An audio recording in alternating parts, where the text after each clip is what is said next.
Good evening, Chatham. Welcome to the January 14, 2025 meeting of the Chatham Select Board. Please note this meeting is being recorded and will be available shortly hereafter for scheduled and on-demand viewing on any smartphone or tablet device. If anyone else is recording the meeting, please notify the chair.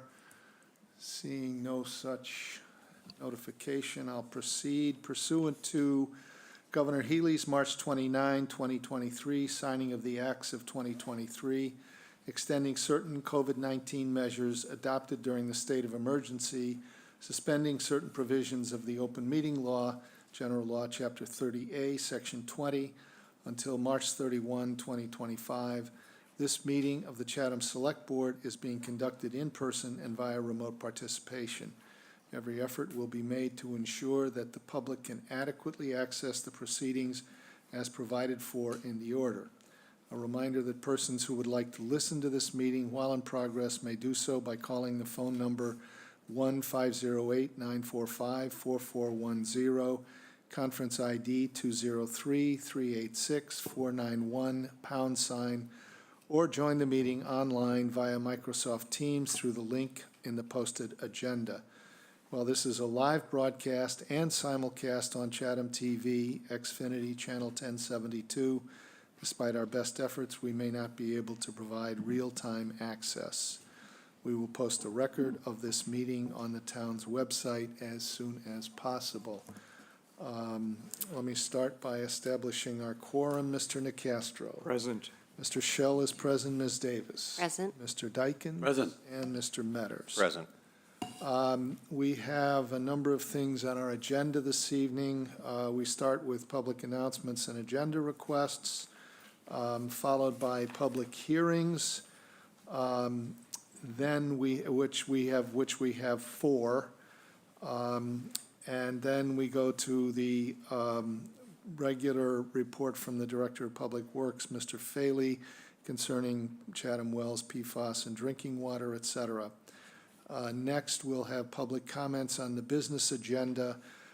In light of the invitation last week for continuing follow-up discussion on the revised schematic and cost estimates for the renovating the CFAL, I'm going to allow public comment alongside the board as we take that agenda item up.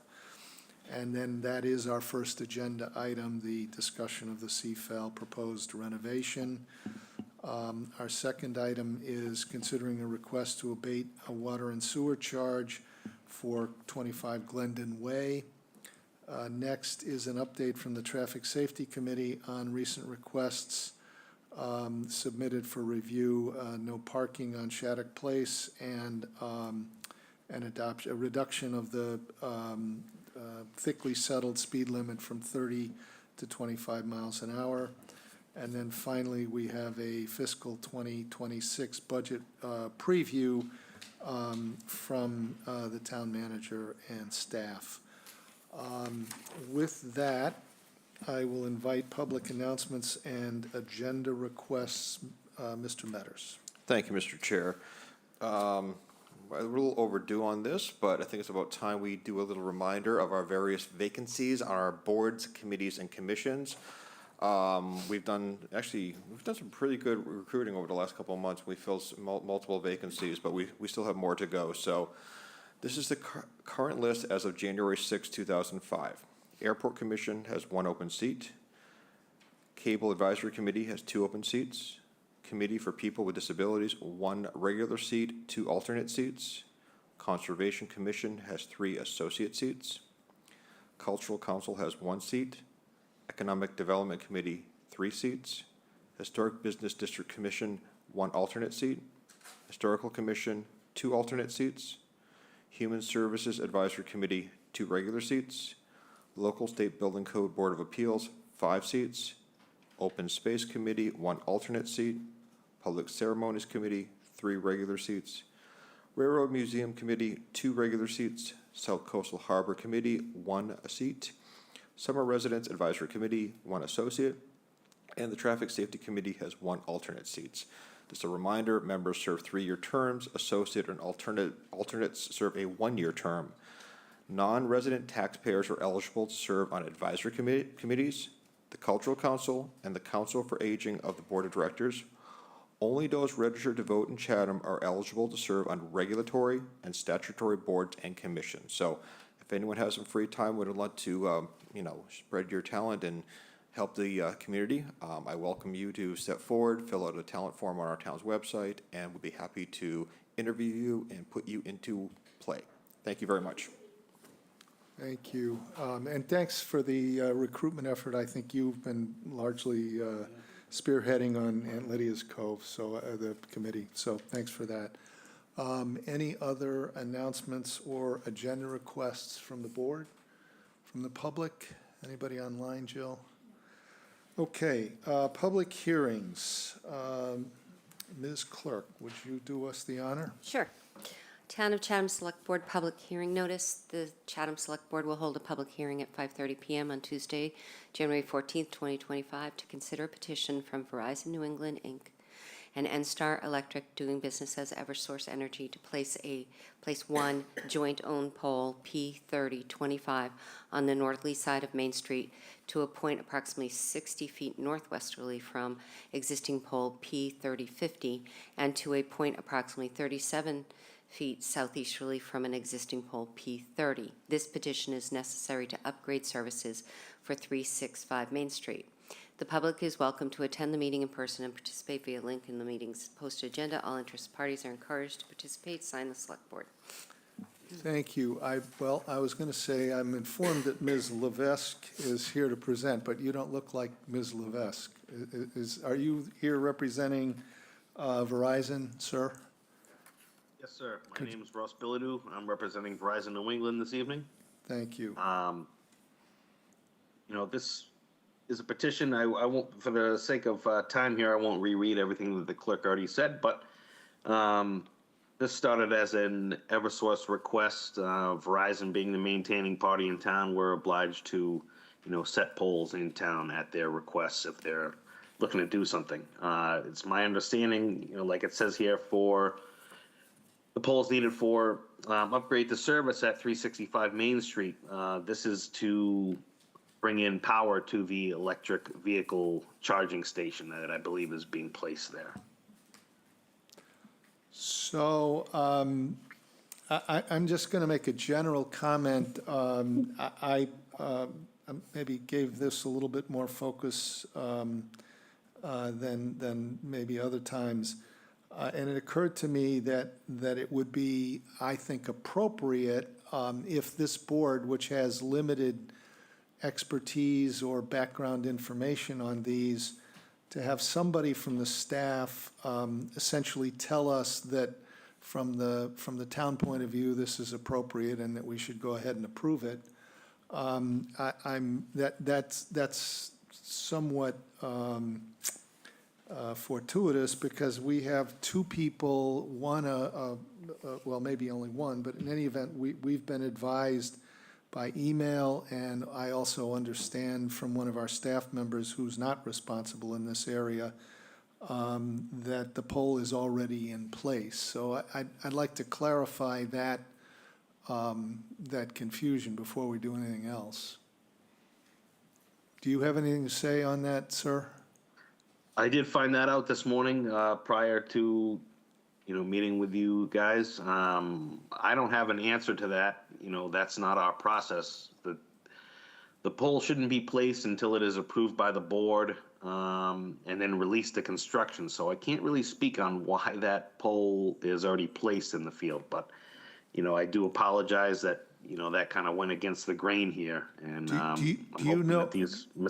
Yep. Do you know of your own personal knowledge that the pole is in fact there?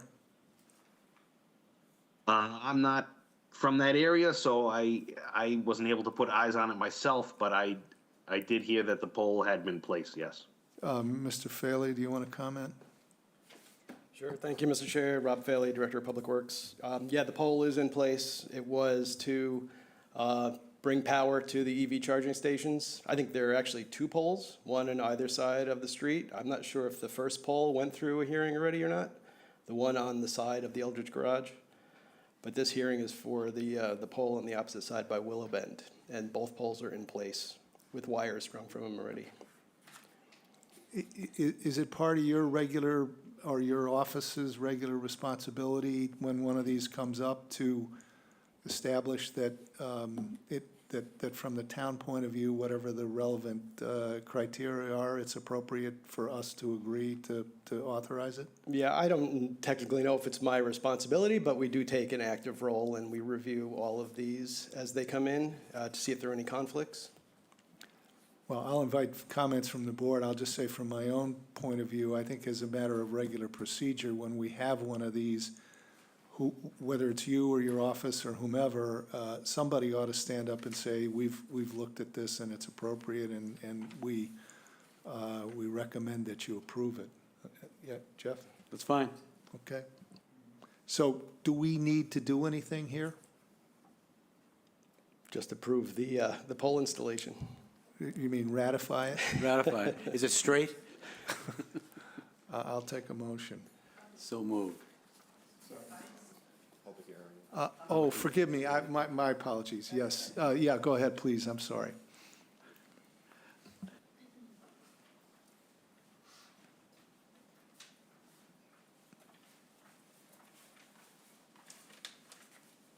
I'm Michelle Kleinkoff, and I live at 384 Main Street, which is in the corner of Willow Bend. And I'm here representing myself and my daughter and son-in-law that also live at that property. When when Eldridge Garage was completing construction, towards the end of the construction, all of a sudden one day, we couldn't get out of Willow Bend because we park in the back of our property. And the pole was being dug in and put in and hooked up. And we asked what it was for, and they explained that it was to support the electricity for the charging stations. So when we received this petition plan in December, we were kind of confused as well because it said proposed, but clearly where it was designated is where it was placed this summer. So our concern, are there going to be additional poles being placed because there's property lines, and we would just be concerned because of traffic and pedestrians during the height of the season. So how are we going to be notified that the pole that was put up this summer is exactly the one that we were receiving notice of tonight? Can you help us with that, sir? Sure. Well, like I explained earlier, that, sort of went against the grain of placing the poll prior to the hearing.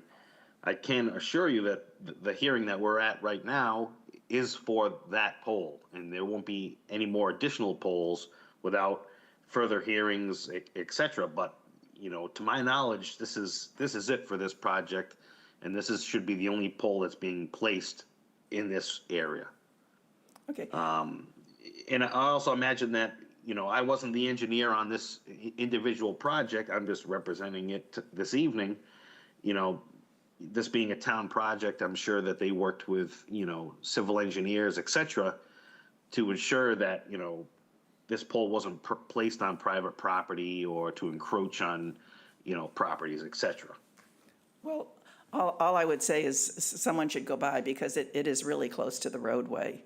It's not in front of our property, it's on the property, I guess, I don't know it's the Priscilla House, and it's a rental property. To the west? I guess to the west. Sorry? 388, yeah. Yeah, so anyway, I'm glad I came tonight because I was a little confused. Yeah, no, go ahead. Ma'am, can I ask you a question? Oh, sure. Does the pole impede your ability to get in and out of your property? No, Okay. no. So you could live with this pole. Your concern is that it's a little close to the road? Well, it's in front, it's not in front of our property. Right. I guess I'm here tonight because we were concerned, like, where would this other, we thought another additional pole was being put in. Okay.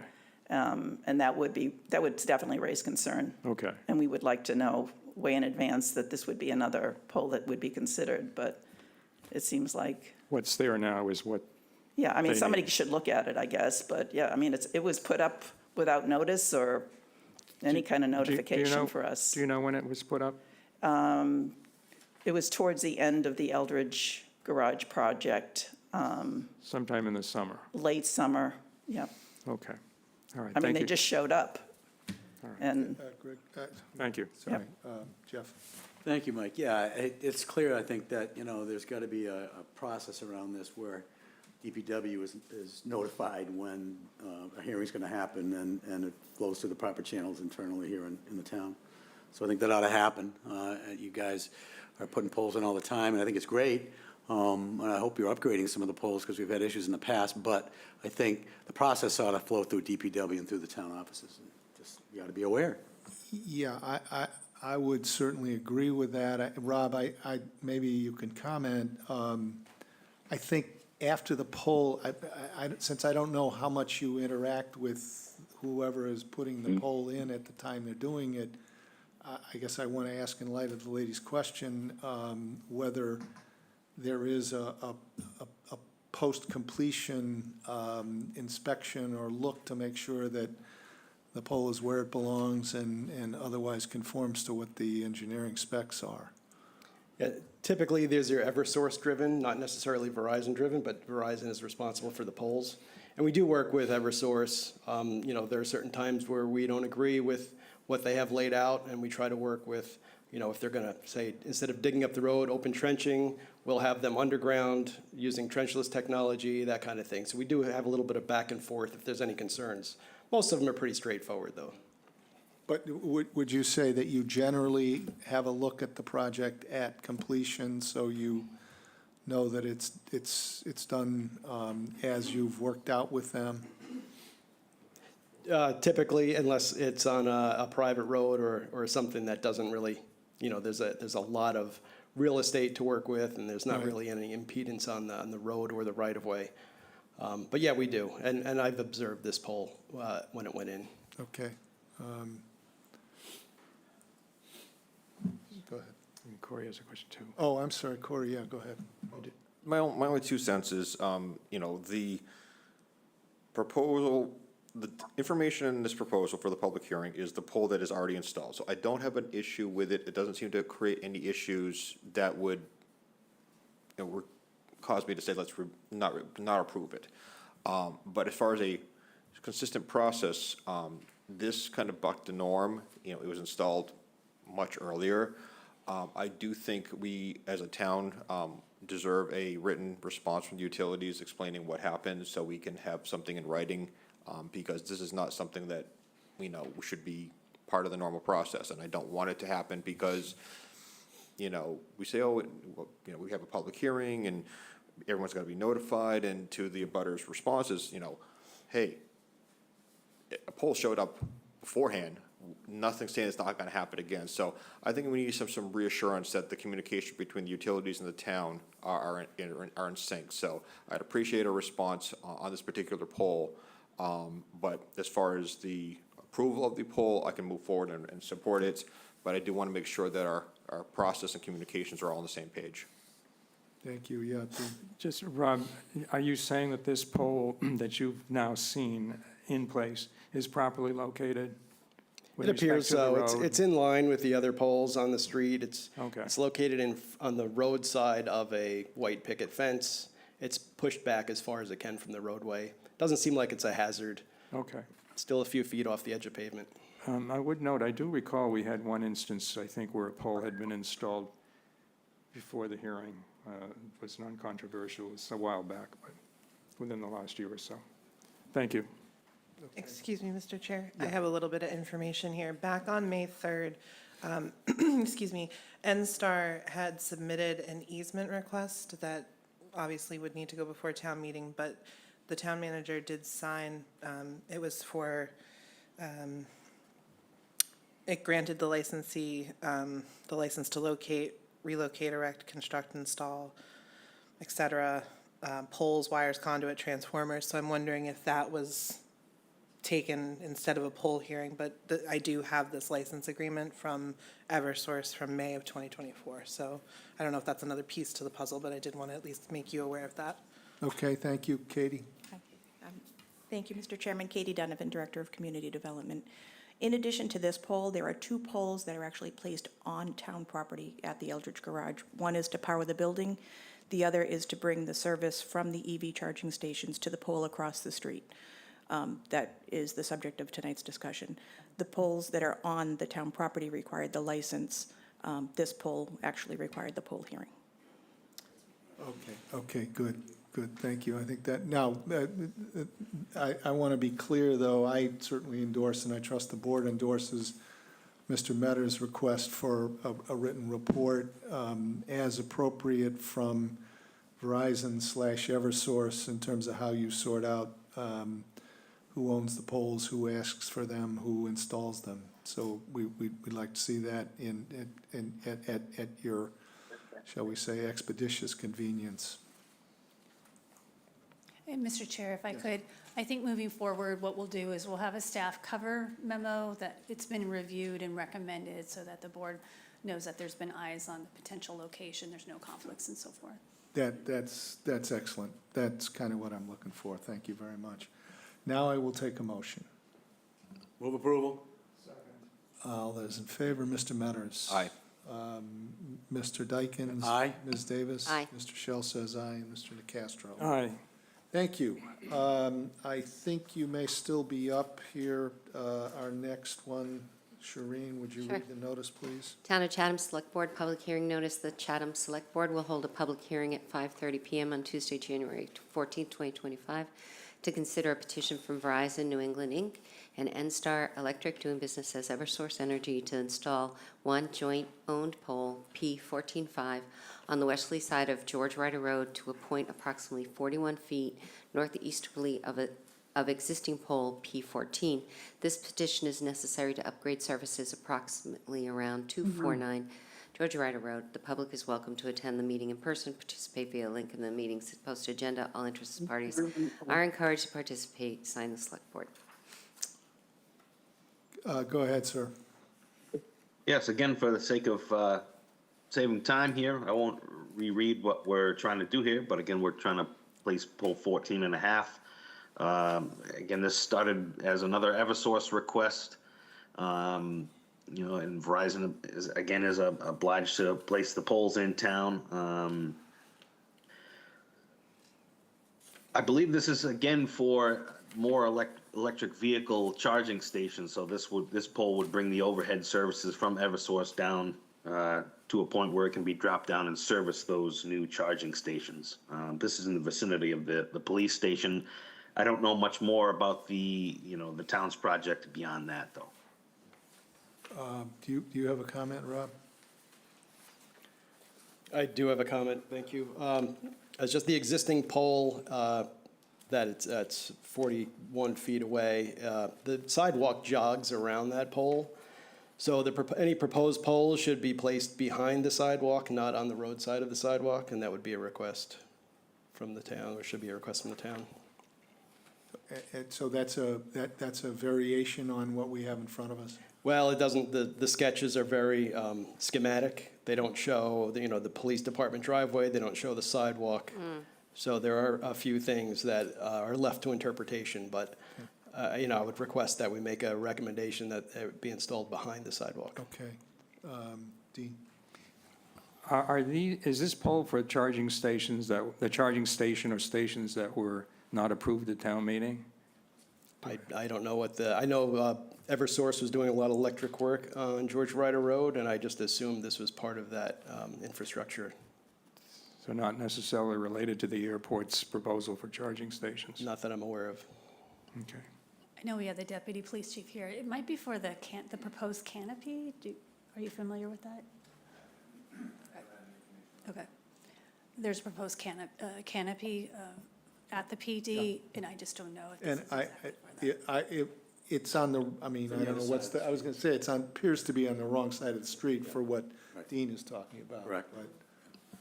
But, okay. Anything from the public? So with that recommendation from our DPW director, does somebody want to make a, Move approval, Mr. Chair. all those in favor? Mr. Nacastro? Aye. Mr. Shell says aye. Ms. Davis? Aye. Mr. Dykens? Aye. Mr. Metters? Aye. Thank you. Thank you, sir. Appreciate it. Appreciate Thank you your for your time. Take care. Okay, thank you. Good night. Next. Okay. Town of Chatham Select Board Public Hearing. The Chatham Select Board will hold a public hearing on Tuesday, January 14, 2025, 5:30 PM in the large meeting room at the Town Office Annex, 261 George Ryder Road, to consider the following. 1 new stop sign at Sam Ryder Road and Main Street, Route 28. 1 additional stop sign with reflective tape on the pole to be placed on the opposite corner of the existing sign. The signs of standard size and style and recommended to the board by the Traffic Safety Committee. All interested parties are encouraged to participate in person or remotely via the link in the posted agenda. Sign the select board. Thank you. Ms. Craig? Hi, Joan Craig, Chair of the Traffic Safety Committee. The committee reviewed 2 requests for the installation of a blinking red light, red stop sign on Sam Ryder Road at Main Street, which is Route 28. The Sam Ryder Road Main Street intersection has been the location of several motor vehicle accidents, crashes, with 1 crash as recent as November of '24. A significant number of the crashes have been caused by motor vehicles operators failing to stop at the stop sign going onto Route 28. The committee did not support the recommendation for the installation of the blinking red stop sign, but does recommend the installation of 1 additional stop sign with reflective tape on the pole. I think you see it there. It's on the left side heading into Route 28. The additional stop sign would be placed on the opposite corner of the existing sign. Reflective tape would also be added to the existing stop sign pole. The committee also recommends that stop ahead be stenciled on the roadway. Stencil and sign would be installed at the discretion of the DPW in accordance with applicable regulations and policies. Thank you. What do you? I got a question. Well, I was starting with the board.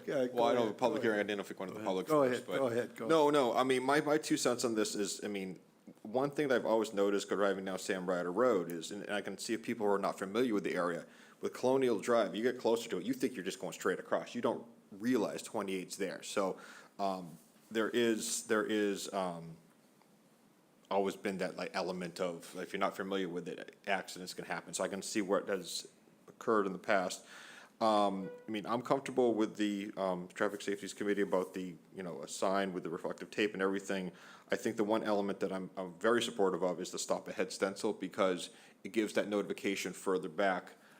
That is, I think, is going to be one of the more critical kind of notifications for anyone traveling that road, that, oh, I might have to slow down, because that little element is going to be that extra safety guard for people to slow down when they get that intersection. So I think that element is definitely something I would want to make sure we move And the other forward. point here is there is a sign that says there is a stop ahead. Yeah.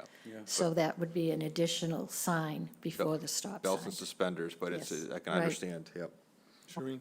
I just have a quick question too, is the stencil would be obviously before going down the hill? It would, That 'cause would it be does at the go down a hill. discretion of the DPW. I have to check with him.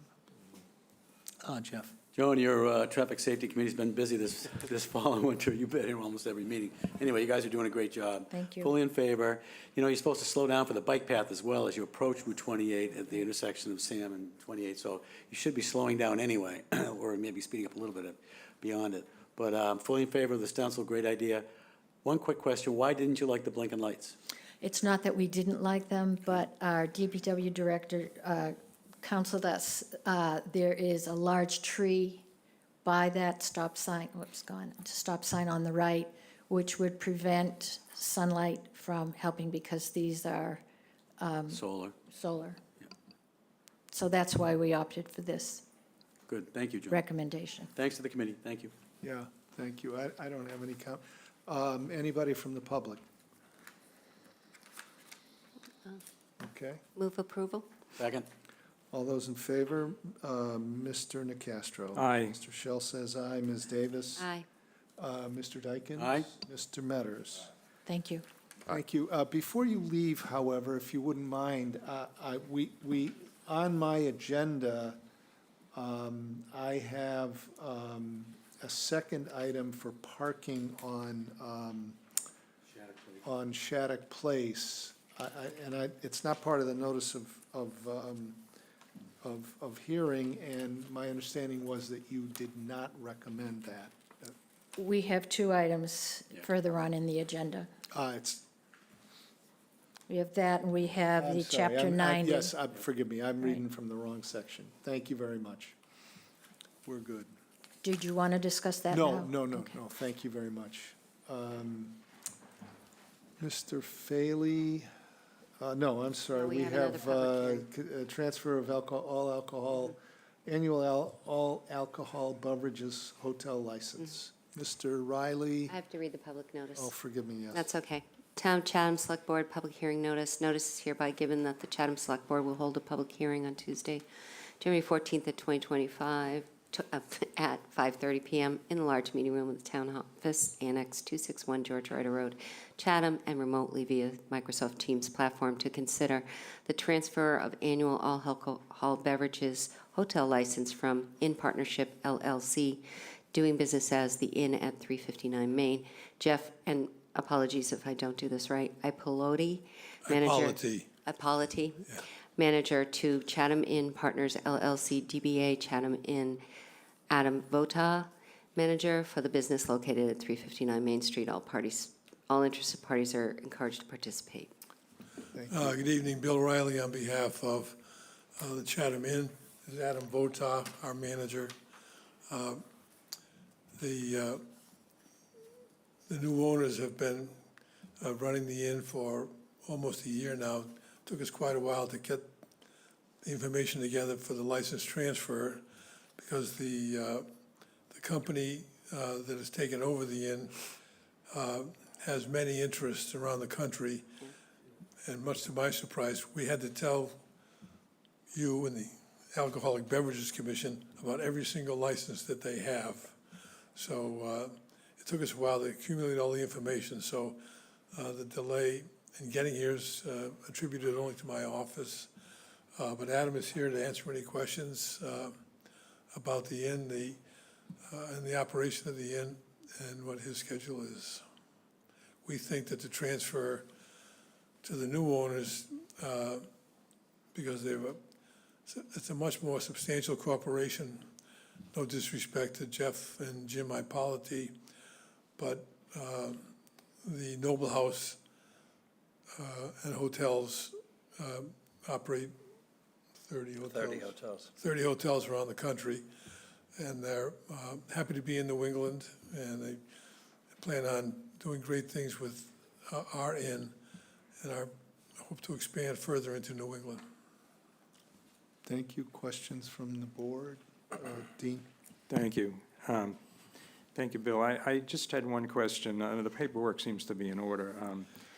The application indicates that the manager expects to spend 20 hours a week on the premises. Is that coincidental with the number of hours that alcohol is served, or how is that number determined? And I'm not sure what the requirement is. Sean, is there any requirement under our regs? Did you just want to comment on that? My conversation with Shauna, she was, Adam's actually going to be spending 3 days a week there. He has other responsibilities in the corporation that require him to do some traveling. But based on what Shauna reported to me, Chef Ippoliti was missing for months at a time. So we think this is a huge improvement. Yeah, I only ask because on other applications for other properties, we've seen more extensive hours coverage, but I just thought I'd ask the question. Dean? Thank Oh, you. I'm sorry. No, I'm fine, thanks. No, just to follow up, I think we're used to a small town community, privately owned, operated businesses, and we're seeing a transition in ownerships of different iconic locations in town, which is fine. I think actually what has made me a little more comfortable with this is the previous manager was out of state, traveling further. According to the paperwork here, you're right here on the Cape, so you're East Ham. So in theory, more accessible, more attainable, easy to trace down. So I think from that perspective, you know, that is a plus for us to be able to communicate, or at least for Sean to have to communicate to you if necessary. I mean, I guess, you know, I don't think we have, as far as I know, any set hours, 20 hours, 30 hours, 40 hours. We just kind of hope that there's a entity that is responsible and responsive to the town when necessary. So with the fact that you're actually on the Cape is a little bit more comforting to me. So. Absolutely, yeah. Jeff? I just have kind of a nosy question. I apologize in advance, but is this the only New England or Cape Cod facility that Noble House runs? Yes, it is. And Yes. then how did Noble House become interested in this particular location? Was it? They have been very interested in New England for quite some time. They've been looking at Cape Cod and the islands and some other properties within New England area. At one time, we managed the Viking Hotel in Rhode Island for many, many, many years. It was a LaSalle was the parent group who owned it. We love New England, and we look to, you know, find more opportunity here as well. I'm fortunate enough, as you said, to be a resident here and love it myself. All right, as Corey mentioned, that this is the kind of second major change in ownership of icons here in town, so it is an interesting trend, and one that may continue anyway. So Well, I I think was that- also struck by the if I- application, the breadth and depth of the application must have been exhausting to put together. The number of locations was incredible. So anyway, this is a little larger organization than we're used to, but I wish you well, and I'm going to vote. If I could just comment briefly on, Yep. you know, like the Wacquasit Inn and the Wayside Inn, I believe are now owned by equity partner groups. This inn is owned by Noble House Hotels, and their business is running hotels, not equity guys. So I think it's an improvement over other possibilities. Thanks, Bill. Sheree? Oh, I kind of want to follow up just briefly, maybe, as Jeff said, a little nosy, but do you have a long experience with this organization, Noble House, if that's the right way to characterize that? I started with the company in 1999. Okay, and you've been more or less on the Cape? Yeah. Actually, I've lived all over the country, but in the last 3 years, I've lived on the Cape. Last year, I purchased a home on the Cape. I bought my mother-in-law's house. My wife and her family grew up here in town. They grew up in P-Town. Their family had a business there. My mother-in-law worked for the bank, and we found ourselves here. Thank you. Anything from the public, either online or here in the room? You see anything? No? Mr. Chair, move approval. All those in favor, Mr. Metters. Aye. Mr. Dykens. Aye. Ms. Davis. Aye. Mr. Shell says aye, and Mr. Nacastro. Aye. Thank you very much. Thanks very much, and Thank good you. luck. Appreciate Yeah, it. absolutely. Look forward to seeing you. Okay. Before I say anything, I'm going to look here. Yes, Mr. Faley. Good evening again. So I'm doing the Chatham Wells, PFAS, and drinking water testing and pumping update.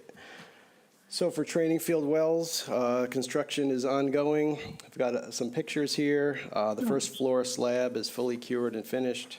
Site work is ongoing. The water main hydrants have all been installed on site. The sewer main pipe materials have been delivered to the site. They haven't been installed yet. A lot of HVAC plumbing work is ongoing. Winston Builders is the contractor. They drained and removed the carbon for the GAC filter for well 5. Other ongoing work. You can see the masonry blocks stacked up in the corner. The masons are getting ready to start putting the walls in. So we're moving along. It's going nicely, and I think we're slightly ahead of schedule, which is better than the alternative. As far as wells 10 and 11, sorry to sound like a broken record, but we are still waiting for the Secretary of Energy and Environmental Affairs to give us the go-ahead for well 10. I sent them an email again at the first of the year, and I have not heard back. Michael? Yeah, Jeff, go ahead. Rob, and I guess it's for Jill as well, but just a quick question. Can we not tap Sarah Peak or Hadley Luddy or somebody on the shoulder here and try to shake this a little bit? This is ridiculous. This has been ongoing for months. April. And it's a very simple easement. This is simple stuff. So it's got to be hung up in a bureaucracy somewhere, and eyes need to get on it, because this is just foolishness. Yeah, that's a great recommendation. We'll do that tomorrow. Good. Thanks. Thank you.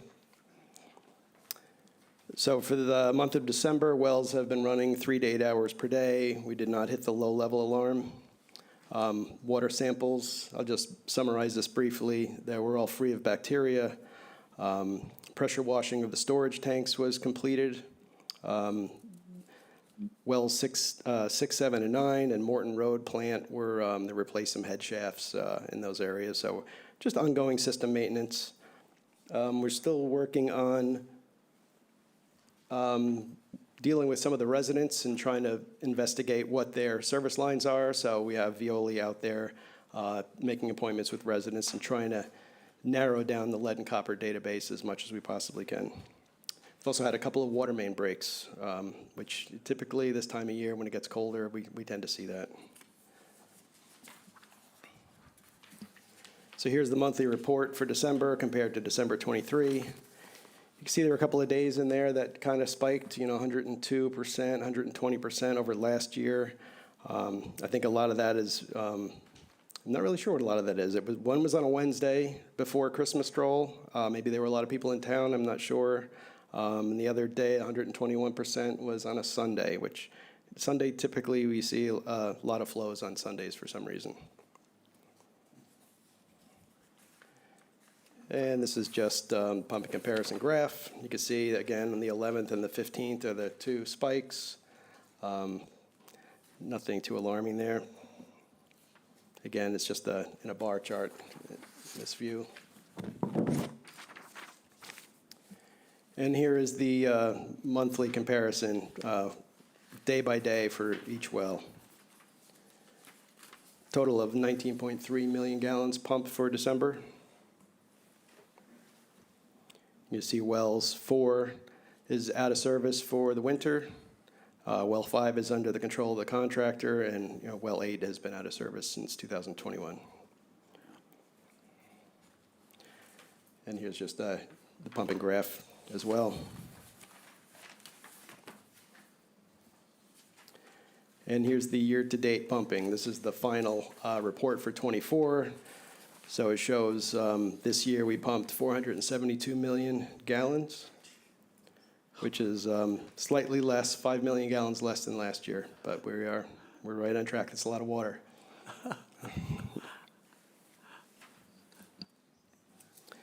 And here's the bar graph. It really looks like wells 1, 2, and 3 are really carrying the load, but when you look at the Morton Road plant, which is 6, 7, and 9, they actually are, I pump more, but they are just tracked separately because 1, 2, and 3 are combined in the system. And 6, 7, and 9 we can track separately. This is something new for this. It's just because it is a year-end report, just wanted to show what the level was for all the unbilled water that's used around town. A lot of that is for flushing hydrants and blow-offs. We're probably in the, close to 8 million gallons, 9 million gallons just for flushing, just to keep the health of the system well and draining areas that don't really see a lot of use, especially in the off-season. But that totals 21 million gallons for the year.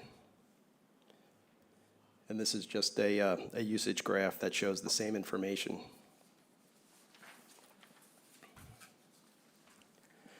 So we get to the USGS water level report. As you can see, this is the Chatham. Again, it's a little bit more It fluctuates a little bit easier with the weather. We started to recover a little bit. We're still kind of faltering around the trough. We haven't done that seasonal recharge yet, but it usually happens right around the turn of the year. So hopefully we're going to start seeing things improve and see that upward tick. And this is Brewster's observation well. Again, this is the bellwether for this area of part of Cape Cod. Very similar to last year. The trough bottomed out right around the first of the year, and it looks like it may start that seasonal recharge, but again, fingers crossed.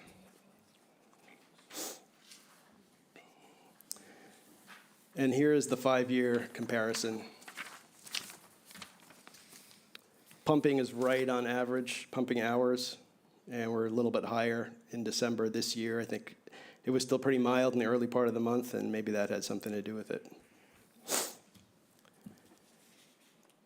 So that summarizes that. I wanted to take this opportunity to say that, is there anything that the board would like to see differently? Is there any redundancy you'd like to eliminate? I want to make this the most valuable report to the board, but I don't want to include information that you don't think is useful or valuable, or I'll add additional information if you think there's a need. Rob, I think the report is well done, and I would say just keep going the way you are, simply for the fact that our climate's changing and our water resources are, can change very quickly. I think the more we're informed, the more we can make better decisions for the community. So I appreciate, it might take a lot of work to do it, but it's appreciated, and I encourage all our citizens to take a look at this report because it is very valuable. Okay, thank you. Jeff? Yeah, I echo those comments. I love I love the report. I love the way it ties out. Every number ties out. It's accurate. The fact that you track it by day, by well is really awesome. I have one quick question on the GAC filter. The GAC filter, that's the one we're going to reuse? Correct. Is everything in good shape? I remember, if I recollect, one of them got dented at one point, or It fell off the crane when they were unloading it. Crane, so I assume it's in good enough shape to reuse for our It is. permanent treatment plant. So that'll be one of the 4 that's in the new treatment plant. Right, super, okay, thank you. Dean? Yeah, I agree with what Shireen and Jeff said. I'm very pleased with this. I just wanted to ask, is this made available to the Water and Sewer Advisory Committee? I've never really seen it on their agenda, but is it provided to the members? It probably should be after it's presented to us. It's not. I can make a point to share that with them. Yeah, that would be good. Thank you. I'm just going to echo. I think it's a good report. It's very variations on presentation that help us understand it. And I think there's a good bunch of data there. I'm prompted by your new chart. New charts will always get you in trouble, But I see we used 21 million gallons of water that was unbilled, as against whatever the number was, 470 some odd million that we pumped. Do we have any notion of what it costs us per 1,000 gallons, million gallons, whatever, to deliver water to Chatham? I'd really just have to take the annual budget and divide it by the number of gallons used. So it's not a metric that you have in mind? No. Okay, thank you. Thanks very much for that. Okay, thank you. Okay. Public comments on the business agenda, and we'll have public comments alongside the board with respect to the first item, the CFAL discussion, anything on the other. Oh, yeah, okay. I'm ahead of you. That's okay. I'm glad somebody else is as stumbling as I am, so, or not quite, anyway. Anything from the people in the room or online? Okay, we'll move to, oh, sorry. Are we supposed to be commenting on items on the agenda? Yes, Then I do have comments. please.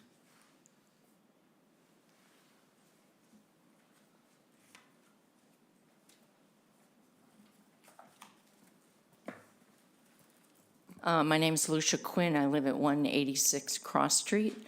I've been with you previously, and I have some neighbors from Cross Street here with me tonight.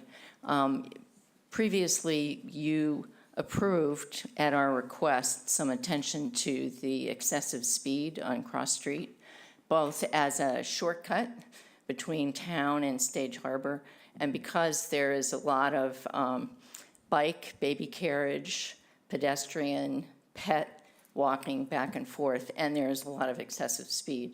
Our first request in that proposal was to reduce the speed limit on Cross Street to 20 or 25 miles per hour. And at that time, Joan made the comment that there was going to be a larger investigation townwide of that.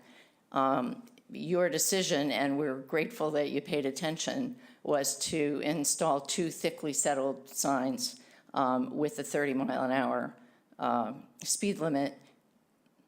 And we all agree that signage without enforcement is not as helpful as it could be. But we're here tonight just to support the request for a townwide, although without the knowledge of what that actually means.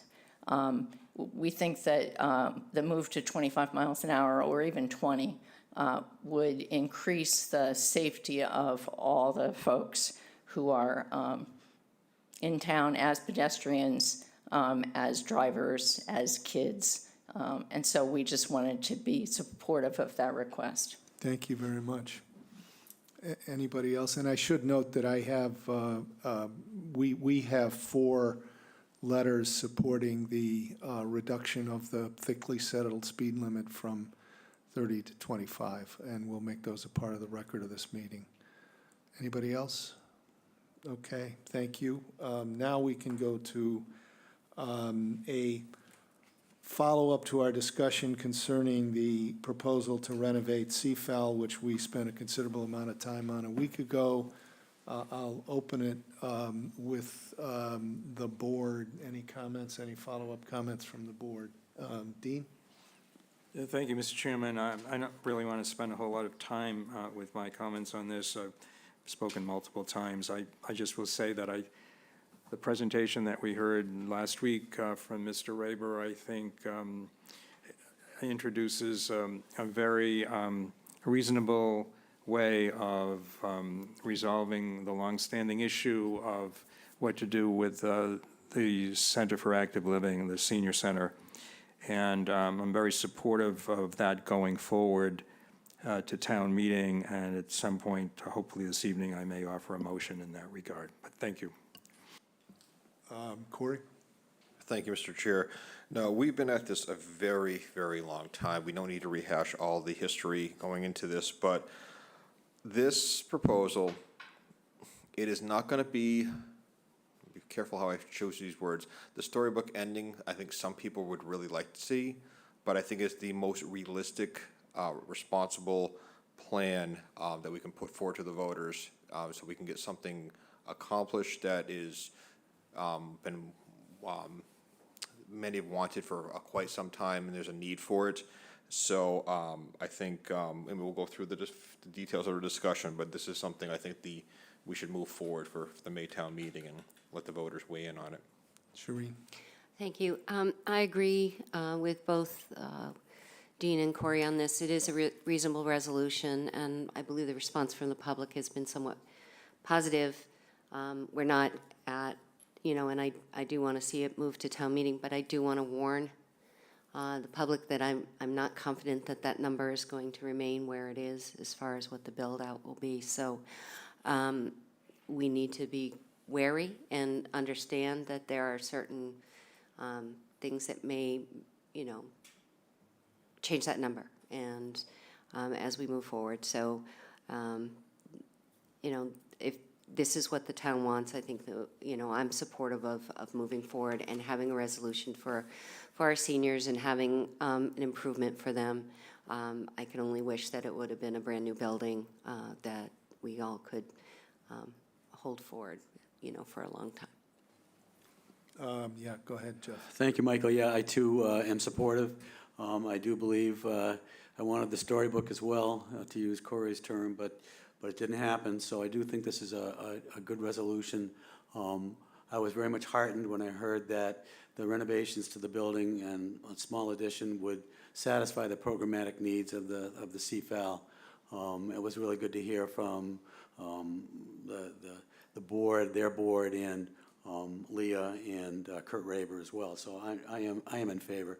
I will caution, as Shireen just mentioned, that the costs may be lower than we ultimately end up with, number one. Number two, this is going to need to be, should it be approved and move forward, which I think I'm getting the sense is meeting with some positivity amongst our constituents.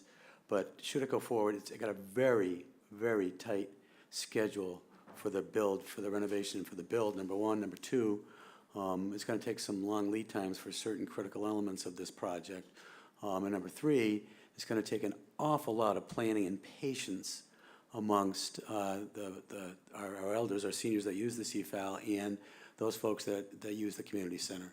It's going to take some really detailed planning and some patience on everyone's part should this move forward. And I'm in favor of it moving forward.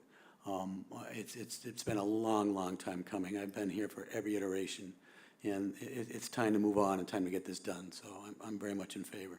Appreciate it. Thanks.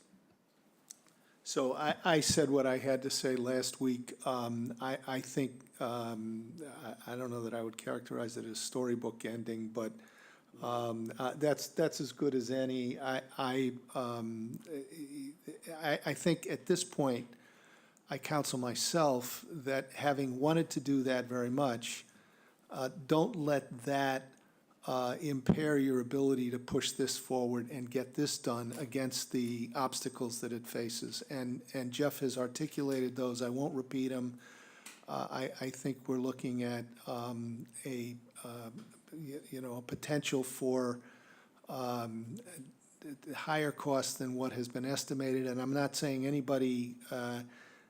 Mr. Raber was very candid about where we are in terms of the design process and how accurate a cost estimate you get at that stage.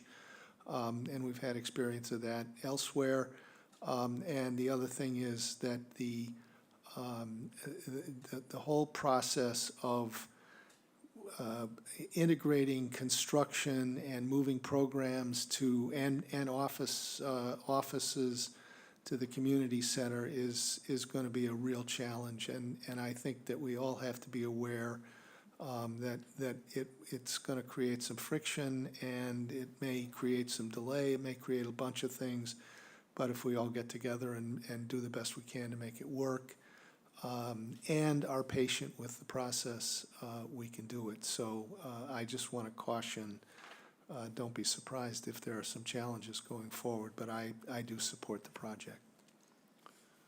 Comments from the floor, from the public? Ms. Timpson?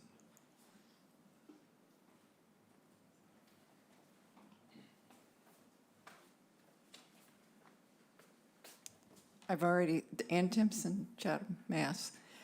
I've already sent you a letter. I just want to say thank you for this kind of support. It's very encouraging.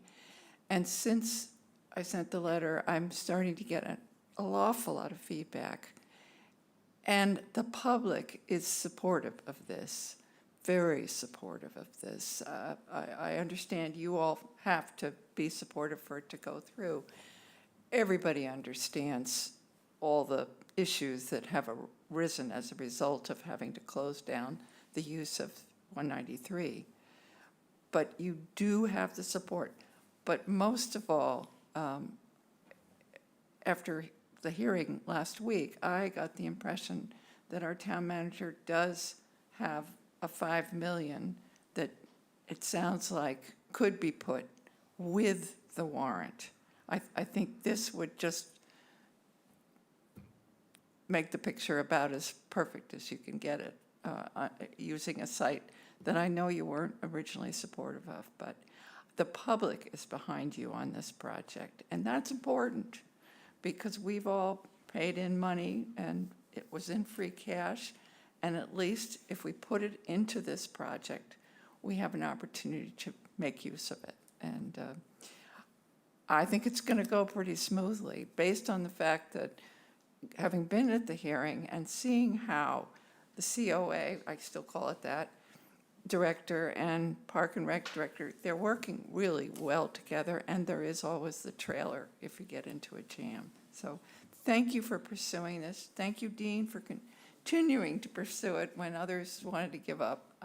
We all appreciate it. The public is supportive if you do the free cash. Thank you. Pat Burke?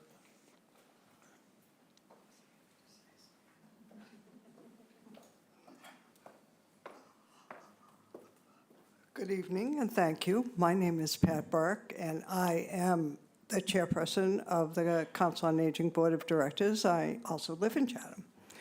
And I'm not here as the chairperson because our board has not met yet. We meet on Tuesday.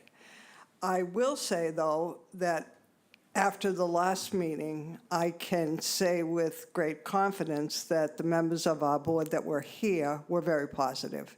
I have spoken to one of the absentee members who was unable to come due to illness, and she was very positive. What I would like to say, I would like to say a couple of things. I understand that it will be a huge challenge to move to the community center. I find the community center a challenge on its face.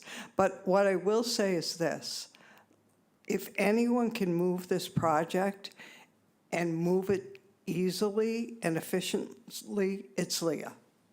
She has done a tremendous job with the what we're doing at 193 Stony Hill, and I think she can easily move this. I know it will be challenging, but she has great support from her staff as well as the board.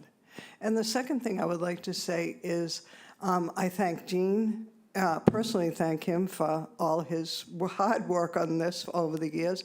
And I thank all of you for really, I know how important getting a new building was to many, and it's not storybook, as you say, Corey, but, you know, I think it's a really good solution. I think it's a good solution.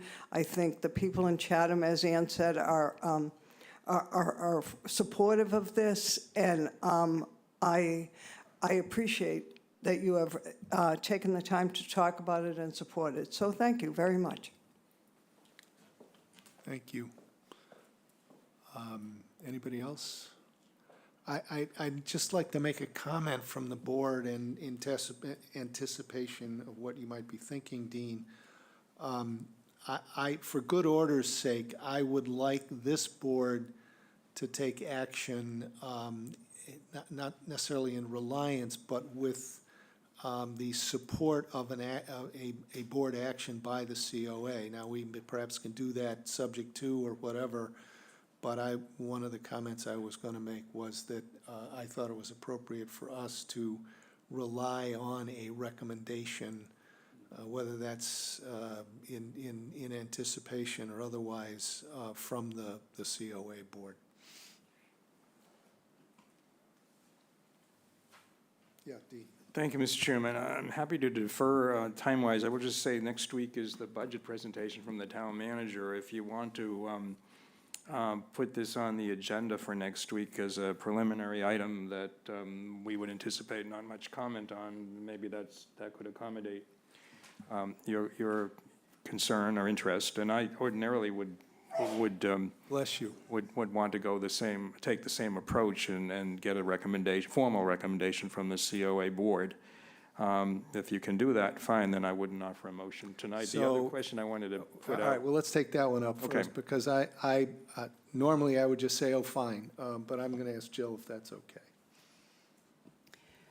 So in the budget presentation, we're going to be looking at the potential capital articles and what we've earmarked for funding and funding mechanisms. So I think there may be a couple of other items on next week's agenda for the budget presentation, and certainly if the board wants to put it on to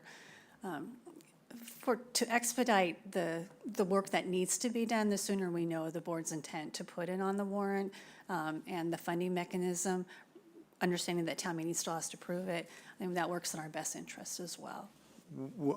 If I may, then with that, I think I'd like to suggest that we do put it on the agenda for next week, but perhaps take some sort of a straw vote here that we do intend to put it on the warrant, Mr. Chairman? subject to next week. Yeah, go ahead. I could offer a motion and just the motion is going to be to direct the town manager to prepare an article, which would submit back to us. I could make that instruction to the town manager contingent on an affirmative recommendation from the COA board, which is meeting Tuesday. If I could do it that way, I think that's fine. I think that's and then fine. you wouldn't have to do it next week. I think it's fine. My concern is that I'm not going to be at this meeting on the 28th. No, we know you're not. And the other question, I wanted to put a dollar amount in there, and the proposal, the estimates came in at 4.6. I'm thinking I would put in the 5 million to allow for some cushion for contingencies and the cost of relocation temporarily to the community center that hasn't already been included. And I would say that if the RFP goes out and the bids come in much higher than 5 million, we're going to have to double back and decide what we want to do with that. But I wanted to also consider specifying the source of funds. And I know, Mr. Chairman, you have talked about that in the past. If you would like to some further time to reflect on that, I won't include that in the motion. I would not only like time to reflect, but I think I'd like to see the budget discussion and those items before we take that up. Okay, then we could, if we vote in the affirmative, if the Council and Aging Board votes in the affirmative on Tuesday and the town manager submits an article for the warrant, the night we consider that article, we can finalize the funding and the source of those funds. Okay, so with that in mind, I move that the Select Board direct the town manager to prepare and submit for the Select Board's consideration an article for May 2025 annual town meeting warrant to authorize the design and construction of the proposed Center for Active Living renovation at 193 Stony Hill Road, contingent upon an affirmative recommendation in support from the Council on Aging Board. Second? All those in favor, Mr. Metters. Aye. Mr. Dykens. Aye. Ms. Davis. Aye. Mr. Shell says aye, and Mr. Nacastro. Aye. Thank you. And thank you to the commenters. And as I mentioned, we had, I believe it was 2 letters in support of that, which will make part of the record of this meeting. Next, Mr. Faley, we have what is an appeal from an appeal seeking abatement of a water bill issued to 25 Glendon Way. Yes, thank you, Mr. Chair. So the McCurrans received a quarterly water bill for 1,011 units of water. That equates to 228,000 gallons of water from a period of June 4th to September 23rd. Their bill was $5,929.25. So the McCurrans appealed it to me. They had, compelling argument. They showed ring camera videos that shows it wasn't an irrigation failure. We couldn't really see any indication of that being false. We pulled the meter, we tested the meter, it was within tolerances. I denied their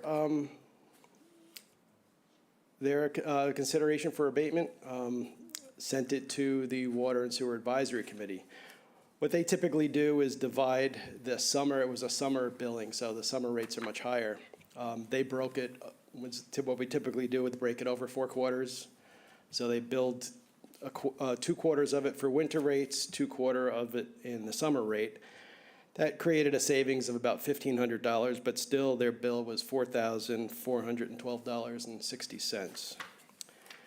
We did pull some daily rates, and actually we have like hourly usage on some of those days because we have a new radio system in a lot of our meters that we can go drill down to that level.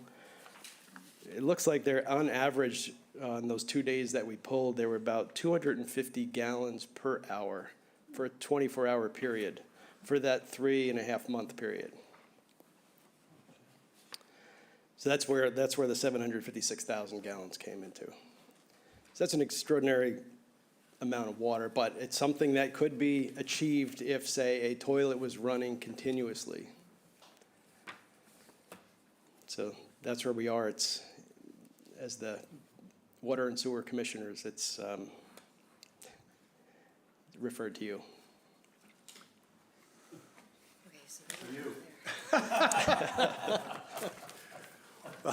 I'm going to start on a light note. Just one little light note here. There's a concept in law called res ipsa loquitur, which is this thing speaks for itself. And that'll be my only comment for the moment. Go ahead, Corey.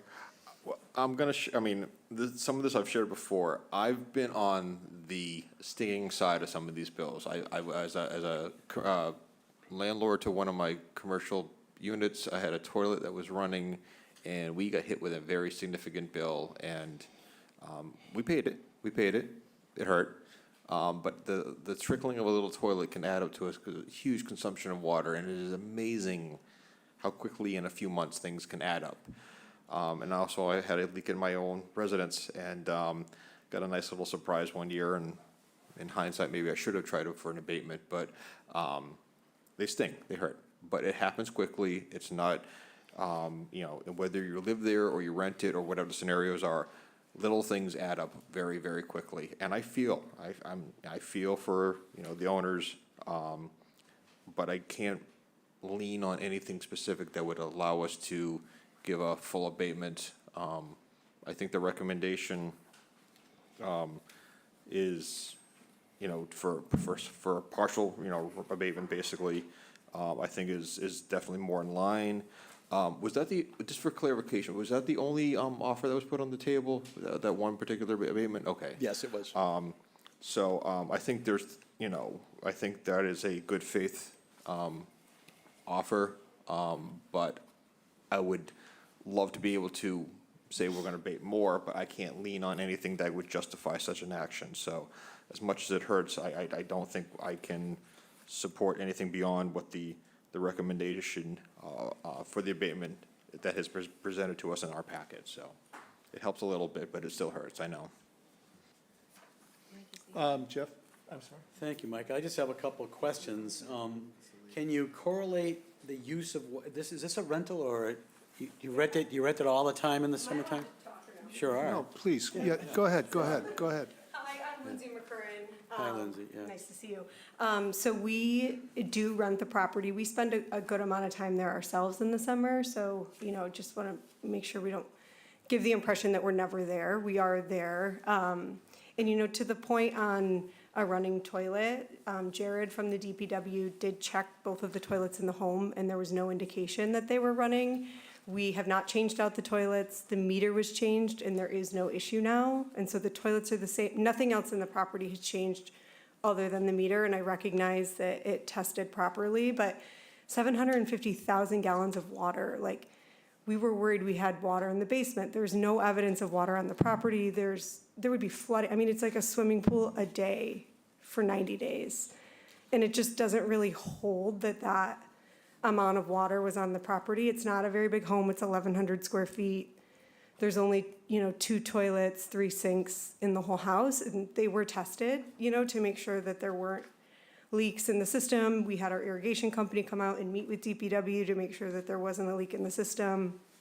We also had the irrigation system turned off in August, and this continued on through September. So it, doesn't correlate to it being the irrigation. So I totally hear you. A leaking toilet can definitely add up, but this feels like an astronomical amount of water to be using. It's like over 5 years worth of water on the property, according to the averages that we've seen. So I don't have, scientific reason as to why or what happened or what could be driving it. All we can say is, for our perspective, there was no evidence of water on the property it's a huge amount of water to be using, and it's just a huge sum of money, so we figured it was worth at least, continuing the process to appeal.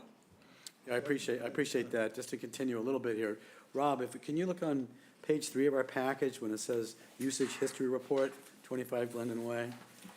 And then just the third number down on 9/4/24, am I reading it correctly that 866 is the number that was read from the meter? It's really aberrant to every other number in this column, if I'm reading it correctly, which I think I am. Yes, that's correct. Well, how the heck can it go from 141, 3 months before, so in a quarter, you're going from June to September, you use 700 and something, units, if you will. So previously, we wouldn't catch these in time. We would catch them when we do our Yeah. quarterly billing. Okay. Now we upgraded our radio service, so we can count Okay. thousands of meters in a single day, so. Follow-up for Ms. McCurran. Was the house rented from June to September of '24? It was rented on and off, yeah. Well, you might, okay. Yep. You weren't, Yes. okay. So we had some weeks that were vacant. I'd have to remind myself, there was a week in July that was vacant. There were a Yeah. couple days in August where people weren't there after we were, so it was rented on and off, yep. And we did shut off their water. Once we noticed this, we shut the water off, notified the property owner. We think if it was, say, a leaking toilet, like a flapper that was left up, and maybe the shutting off of the water seeded it, but we couldn't find any evidence of the water, like I said, Mrs. McCurran said, like not being lost on the property, not being, in somebody's yard. It probably went down the sewer drain. But is there any way, I guess my stupid question is, and I apologize in advance, is there any way that the water meter could read 866 without having water run through the meter? There's no way, right? No. Okay. Thanks. I'm sorry. Is that Mr. McCurran online? Yeah, that's my husband, he's at home. You want to speak? Yes, hi, thank you. Yeah, hi, and thank you for taking the time. So Nathan McCurran, 25 Glendon Way. Sorry I couldn't be there in person, have kid practices to juggle tonight.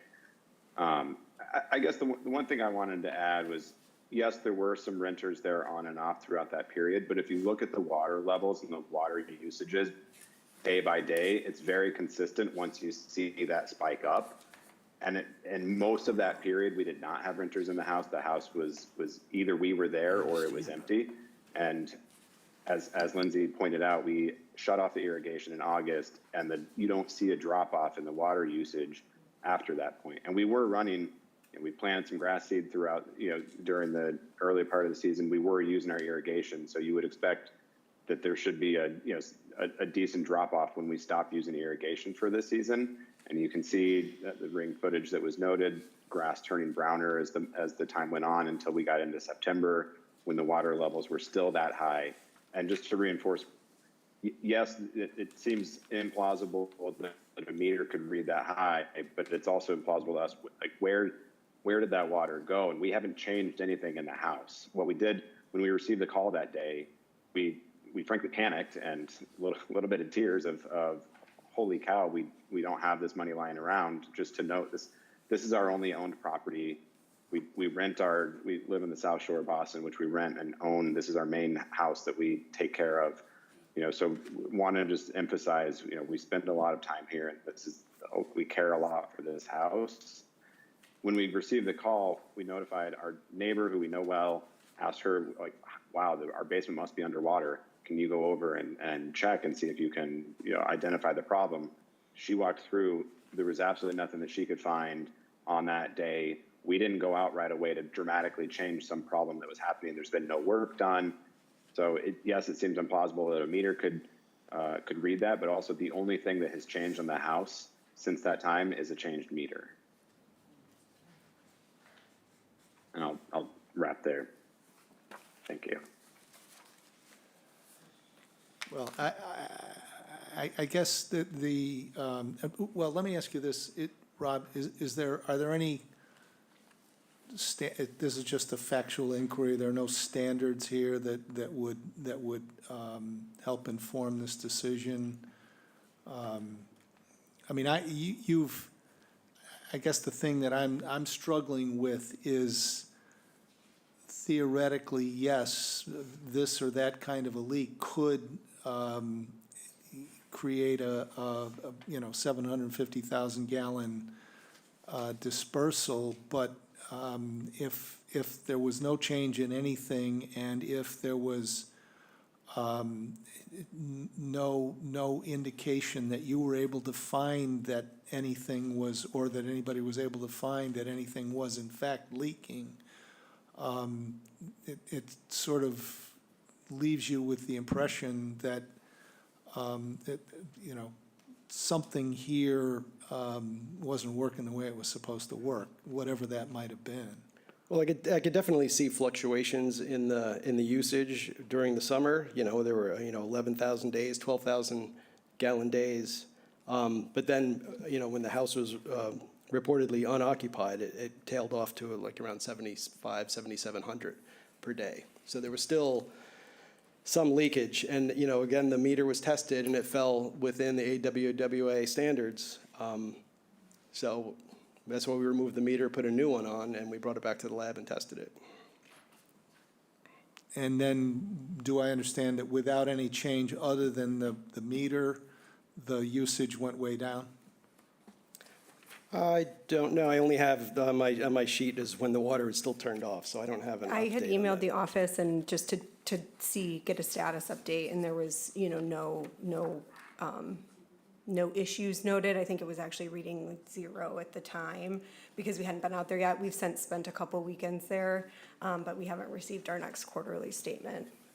But at So- the time, I know right after it was replaced, it was reverting back to reading It was 0. 0. Yes. So I guess the only other question, is it in our experience possible that irresponsible renters could run up a water bill like that?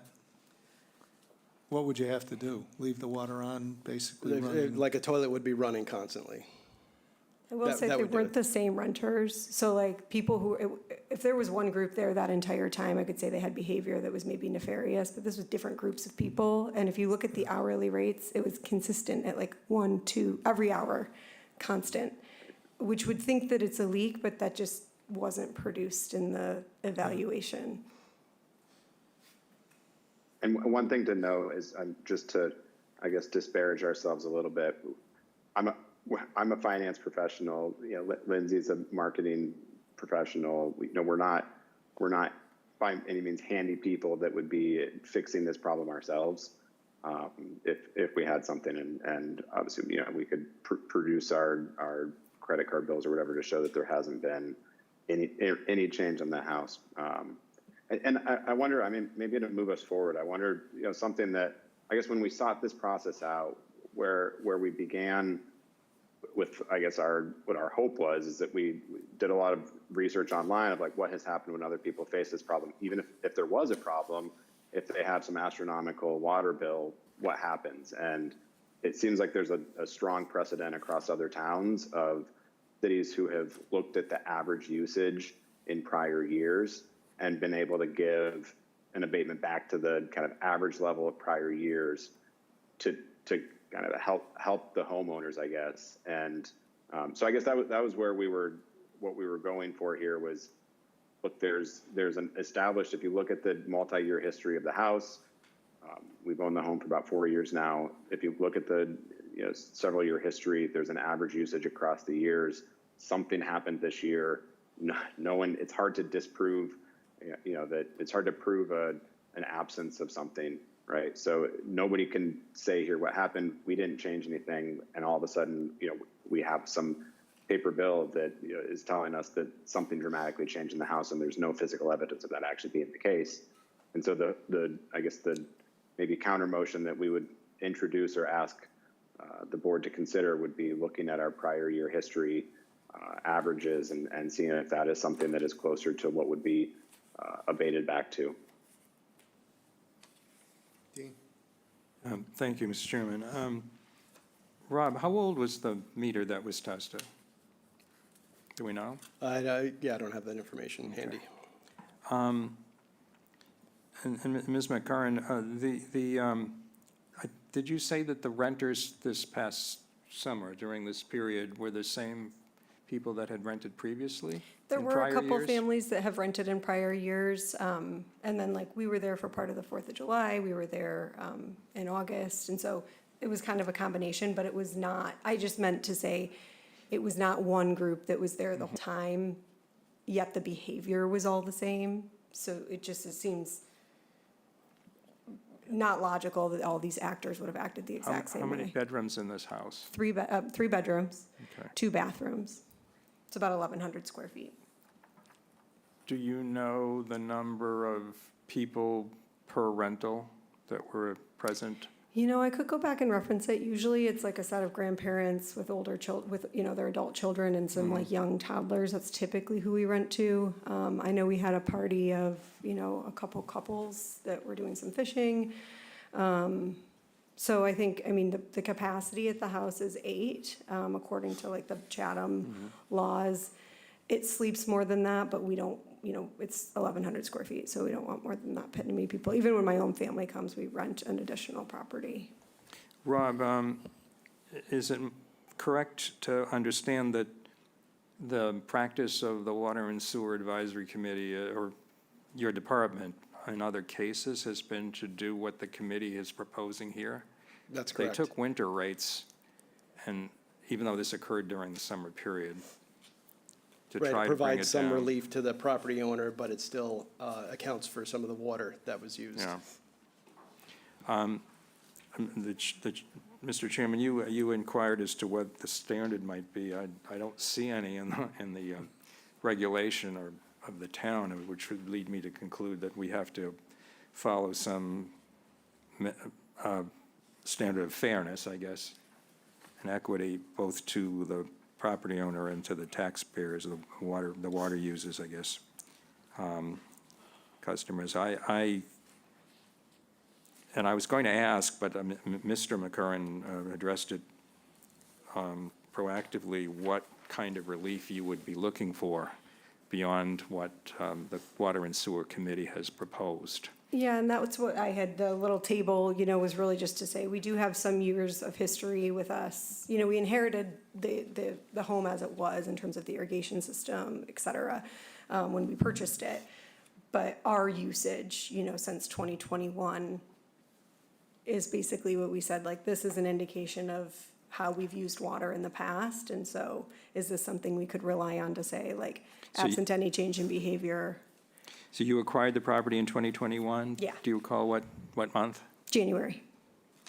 Okay, so the September usage of 106 in 2021, that would have been during your ownership? Yep.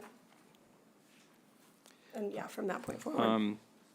I haven't done the math here, but even if you took, I'm just speaking out loud here, even if you took the higher usages during your ownership, September 21, 106, September 2023, 99, suppose you took 100, that would be 300, and we're talking basically 3 months here, Rob? 3.5, like early June to middle of September.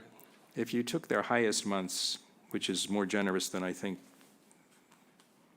I'm sorry, it's less generous than I think the property owner is proposing, you'd have 300-plus units, which would be something less than half the bill. I mean, I really, the staff person, Jared, works for you? Yeah, he's a Veolia employee, but yes. Okay, so he went over there, and no one could find any cause for this, and the meter tests accurately, within the accuracy range. It's a mystery. Is the irrigation system on a separate meter? It's not, but we've learned our lesson on that one. It needs to obviously be switched out, I think. Okay. Probably, I think that's the new standard, is that But it needs to wasn't have its running own. during this period? It was running during part of the period, but you can see in the usage when it was turned off. We turned it off when we were there in like the second week of August, just because we weren't sure when we personally would be back again, and we Okay. didn't want to waste water. I mean, I guess I'm inclined to be a bit more generous than the Water and Sewer Committee recommendation, and If I may, I think, you know, for the $1,000 to $5,000 issue that we're dealing with, which believe me, I understand it's a big deal. But, we're spending a lot of time struggling with it. I think we're struggling with it because we just don't feel comfortable saying, sorry, the meter was right and it was tested. I don't. I like your approach, Dean. Whether we do it here or you work it out with Rob, I guess I would be inclined to say that I think it's fair to, ask you to pay something that is based on your historical usage, using that, perhaps that 100-unit base. And if that works out to being 2,000 as opposed to 5,000, that would not trouble me. I don't know how the rest of my colleagues feel about that. I just have a question. Yeah, go ahead. How long have you been renting the property? So we've been renting it for a few years. 2 years, you mean? 3 years. 3 years, okay, thank you. Yeah, so I guess if 2021 was the first year we owned it, we did rent it that season. So yeah, we wish we could use it full-time, but the financial reality is that we have to rent it. Yeah, Jeff? Thank you, Michael. Yeah, my inclination, my nose takes me to the time period between June and the end of September, and you turned off the irrigation sometime in August. But I think, to be honest with you, if your irrigation is tied up, is connected to town water, I think if toilets weren't running and people weren't showering 24 hours a day, you had an irrigation issue prior to that read. You had an irrigation issue. I'm telling you. Otherwise, how could that meter have read that many gallons in that 3-month time frame? There's no other way. Well, I do You had want a to leak clarify. somewhere. You There's had- a separate, I there do is a believe- separate shut-off valve. So there isn't a separate meter, but there is a separate shut-off valve. So the understand. irrigation it was off. Yeah, prior to what, in August, it wasn't. No, but the water continued from August till the end of September. If you look at the daily usage, it continued even though the irrigation was shut off at the valve. Huh. I have no clue. I'm told though, and I'm not being a hard you-know-what here, but I asked could that meter have read 866 units without water flowing through it? I don't blame you for the stance, I know. And I'm told that it can't not have read it. So I'm willing to compromise a little bit, but the water was used. So, I mean, I'm willing to compromise a little bit, but I really think we don't want to, water was used. All I'm gonna say is I can sympathize with them, and I do appreciate the fact that there's a process that's available to you and you're taking it, and I respect that completely. I totally do. I'm looking for something I can hang my hat on to be like, we can abate more. I mean, we can do it arbitrarily. We're gonna cut it in half. I don't know what the conversation is. How generous we feel tonight. We don't. None of us here know exactly where that water went. Something happened. And again, I've had my own personal experiences, and I've had, big surprises, and it's not fun. And I feel for you. I get it. I don't think we should be over generous because I'm a little concerned about how we, for future other appeals, because I think it may come down there. But I would be warmed up to be a little more generous tonight. I'm going to make a motion. We're just going to make a decision. We have to make a I'm going to decision. make a motion, Yes, I'm I going to make a motion that we grant them an abatement such that the bill is $3,000. Second. All the, Can I just ask a question? Rob, how many of the 1,011 units that are in question here, do we know how many of those predated the date when the irrigation system was shut off? Doesn't matter, 3,000. No, well, unless the property owner gives us the exact date that the irrigation was shut off. This is the purpose of a separate irrigation meter, part of the reason, And to let you know also that the magnitude of this will probably be gone because we've already identified a few other properties with leaks, and with our new radio system, we've been able to identify them a lot sooner and notify the property owners. we have a motion and a second on the Thank you. table. Mr. Nacastro. So $3,000 abatement, so. No, such that the bill is Bill 3,000. would be 3,000. Aye. Mr. Shell says aye. Ms. Davis? Aye. Mr. Dykens? We effectively cut it in half. Aye. To your point, if cutting it in half, fine. Mr. Mills? Yes. Thank you. Yes. Thank you Thank all you. very much. I appreciate a lot of time you gave to this Thank agenda you. item. Appreciate it. Thank you.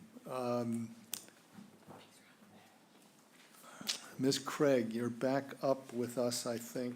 Let me consult my agenda here, but I think that's where we are. Mr. Chairman, I'm going to recuse myself on the discussion concerning Shattuck Place. Okay. Don't go far. I don't think this is going to last long. Yes, ma'am. Joan Craig, Chair of the Traffic Safety Committee, Shattuck Place. The committee presented a recommendation for no parking to be established on one side of Shattuck Place to the Select Board at a previous meeting. You advised the committee to provide further consideration regarding the parking ban. Several residents expressed their concern and opposition to the parking ban at the September 10th public hearing in '24. The committee received further notification from another resident of Shattuck Place, also opposing the no parking ban.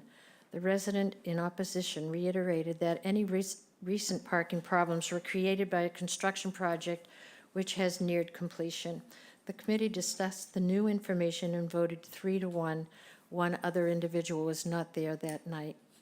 In opposition of the no parking recommendation, the committee was advised that if this parking issue persists due to the construction, the police department can be utilized to post temporary no parking signs in accordance with the Town of Chatham's traffic rules and orders. Thank you. Does anybody have a problem with that? I think we can move on, can we not? Accepted. Okay, next case. Yes, Town please. of Chatham, adoption of Chapter 90, Section 17C, thickly settled 25 miles per hour. The committee was directed by the Select Board to research the procedure of lowering the thickly settled statutory speeding limit of 30 miles per hour to 25 miles per hour pursuant to Mass General Law 90-17C. The committee found that adopting that, lowering the statutory speed limit would require an article to be drafted and presented for vote at town meeting. If the vote was in favor of adopting Mass General Law 90-17C, the town would then notify MassDOT, and all thickly settled 30-mile-per-hour zone signage would have to be replaced with 25-mile-per-hour zone signage. The committee feels that the scope and size of this project may be outside of the charge of the Traffic Safety Committee and refer this back to the Select Board. Comments? Back to us. Yeah. I'm not, 25 is fine, and if we have to go to town meeting and get a vote and to get it done, then, 25 is slow, but I think on some of our really congested streets, as we heard earlier this evening, Cross Street, people would like it. Dean? I agree that 25 is good for streets like Cross Street, maybe Stage Harbor Road. I was walking up there today and people go buzzing by. We can't do anything with Route 28 because that's a state highway. But I wonder if instead of having 25 all over town, that we select out those streets where something higher than 25 presents a potential for danger and hazard, and focus on asking town meeting to approve those. I had a brief conversation with Deputy Chief Malzone on the way in, and I don't know, Chief, if you want to talk to this, but I understand that the state Department of Transportation likes to have townwide uniformity, but I don't know how difficult it would be if we were to just identify a certain number of streets where there really is a problem. Thank you. The state does give the town the option of a street-by-street basis. They recommend for less confusion to drivers that it's posted that, throughout town thickly settled is 25 miles an hour, but the town would have that option to identify the roads that they thought would be more appropriate to be 25 miles an hour. I'm glad you're up here, because if you are exceeding the 25-mile-an-hour speed limit, is that a violation that a driver can be cited for? Yes. It is, okay. Well, I'll say what I think. I think that the issue of some streets versus other streets ought to go to where you put the thickly settled signs rather than what the relevant speed limit is. I'm sympathetic, although I will say, when the 30-mile-an-hour indicator was on Cedar Street, I had to,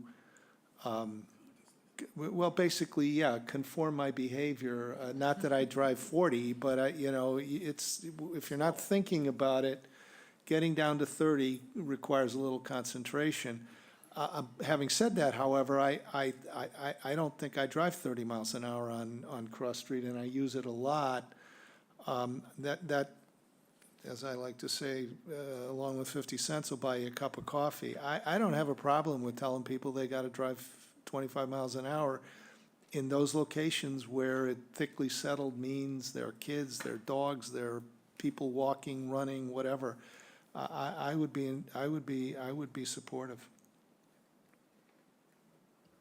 Shereen? Yeah, I'm sort of conflicted a little bit about it. I think I'm not, I understand people need to slow down. That's obvious. I mean, Cross Street is, Stage Harbor Road are highly pedestrian. My neighborhood I live in, highly pedestrian. However, I'm not sure that that's going to solve the problem with what's happening with people's driving behaviors. So I like the idea of identifying the thickly settled before making the general, across the board sort of 25 mile an hour. Changing behavior is really hard. I mean, Old Commerce Road is a good indication. Having that blinking sign to remind you every time you go up that hill that you're going by Bill Bystra's house, you got to slow down, that kind of thing. But I just, I see people's behavior is just, it can be atrocious, how people drive. And I'm not sure this is going to solve the problem. I'm sort of talking in riddles because I'm really not sure where I'm going to land with this. I mean, I'd like to see, I believe that starting out with what are the thickly settled? Is it every road in Chatham 25 miles an hour that we can identify? Is it, do we identify a road that is thickly settled and then make it 25 and then have other speed limits aside? That sounds like it's a confusion for MassDOT. It sounds like it might be a problem for people driving and their driving habits. So I'm not sure. I'm not sure right now. So just to clarify, the thickly settled is any residential or business district where the houses or buildings are at least, 200 feet apart or less for a distance of a quarter mile. Anything outside of that is 40 miles an hour statutory. Every road in town. That solves that problem. Yes. Corey, go ahead. Most of the town. Let's be blunt about it. Public pressure wants to support this.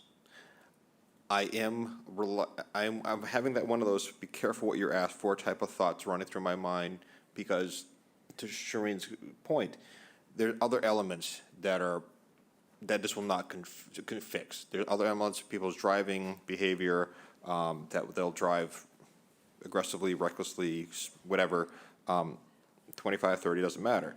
So I guess I'm not saying no, but I would really like to have some kind of solid, understanding where we're going with this.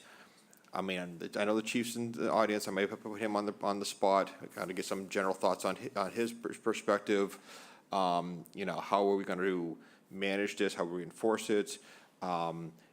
Is this, is having a constant speed limit versus multiple speed limits, is there pro and cons?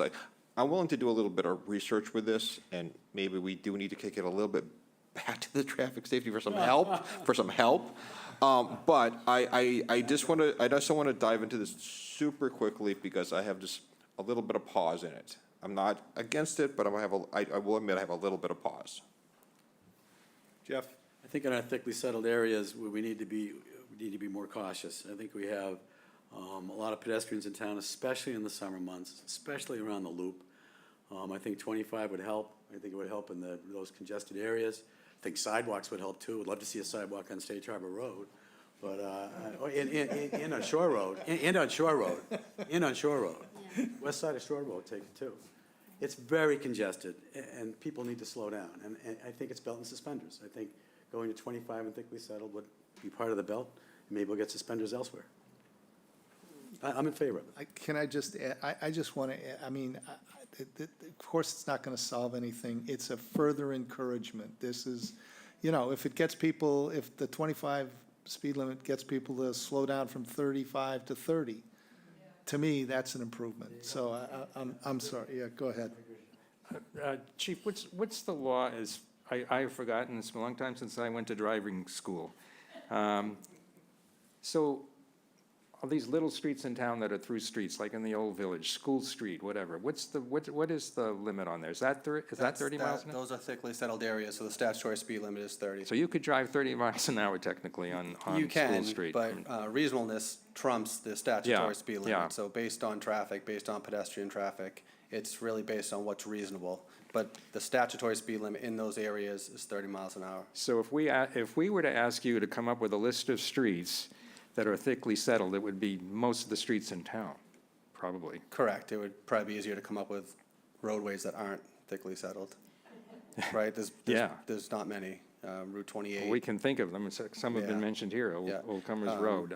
You know, if further discussion is Queen Anne Road. warranted. Old Queen Anne Road. We did, you know, we do have some fairly recent speed studies that we've done with our new pieces of equipment, and I'd be more than happy to share those and show what the average speed in some of these areas are, and what the excessive speeds are. Do we have any, I think there's a speed limit of what, 15 miles an hour on the street that runs off Cross Street by the inn, what used to be the inn, and the name is Oh, Kent Place. Kent Place. Yeah, and I believe that to be an advisory sign, not an enforceable sign. Really? Yep. What's the difference? What makes it that? Well, to have a posted regulatory speed limit, that's something that is established by the state for a special, you know, engineering speed Okay. study. And so then you have the statutory, you know, 40 for undivided highway, 30 in a thickly settled, and anything other than that is advisory, which is not enforceable. So turning onto George Ryder Road, the 15 mile an hour sign for that turn, that's an advisory. If you're going 16 miles an hour on the turn, you're not gonna be cited for that. Do we have any other streets like Kent Place that are less than 30? I know it's advisory, that you can think of in town? No. Okay. I mean, I guess what I would propose is that we ask either the police department or the traffic safety committee to come up with a list of those streets that call for this type of change, which I would be supportive of. And, you know, we've mentioned a few of them here tonight, and then we could consider that versus just adopting a townwide recommendation, but a townwide rule, but, you know, I'm open to anything on this. Thank you. I don't have a problem with that in principle, but effectively, that means we're putting this off for a year because you're not going to get organized for town meeting. Not going to get to town meeting. So Well, we have until the 18th of March. I mean, I don't know how long it would take to do that. We have some data references that are accessible right now, so what would be a reasonable timetable to I guess, have a conversation or a review? I can certainly forward and share what we did in the fall for Cedar Street, Stage Harbor, Cross Street, Kent Place. I can absolutely share that data. As far as the other requests, you know, I'm not sure of the scope of that work. If I might, we also have data with regards to our beach roads, because that has been a big complaint to our committee, as you all know. And the data supports the fact that we have presented what we've presented before. As a traffic safety group, we have really looked at the data seriously, and it has been upgraded over the past few years, that it shows time, date, how many cars, how many went below the speed limit, at the speed limit, above the speed limit, how far above the speed limit. So this is information that we have tracked, and that's when we do or do not make recommendations to you. Mr. Chairman? Yeah. If the concern is trying to get something for town meeting, if someone wants to put a motion on the table to endorse townwide 25, I'll support that motion tonight, just to get this to town meeting, let town meeting decide what they want to do. I think we'll hear a lot of complaints from a lot of people once it goes into effect, but let the townspeople decide. But it's for those areas that are currently thickly settled. It's not town-wide. If it's not thickly settled, it's not 25. Well, I think the recommendation is, No, it says, right, I mean, it says all thickly settled 30-mile zone signage would have to be replaced with 25 mile per hour. Right. We're not talking about Okay. the entire town. We're Okay. talking about those areas that are currently thickly settled. You're talking about a decrease of 5 miles per hour. And again, you heard what I had to say, and, I'll move it. So moved. well, does the phrase all thickly settled All 30 miles per hour zone signage mean only those Yes. thickly settled places, streets that have a sign on them? Yes, All that's- thickly settled areas in town Yes. would be 25 miles an hour.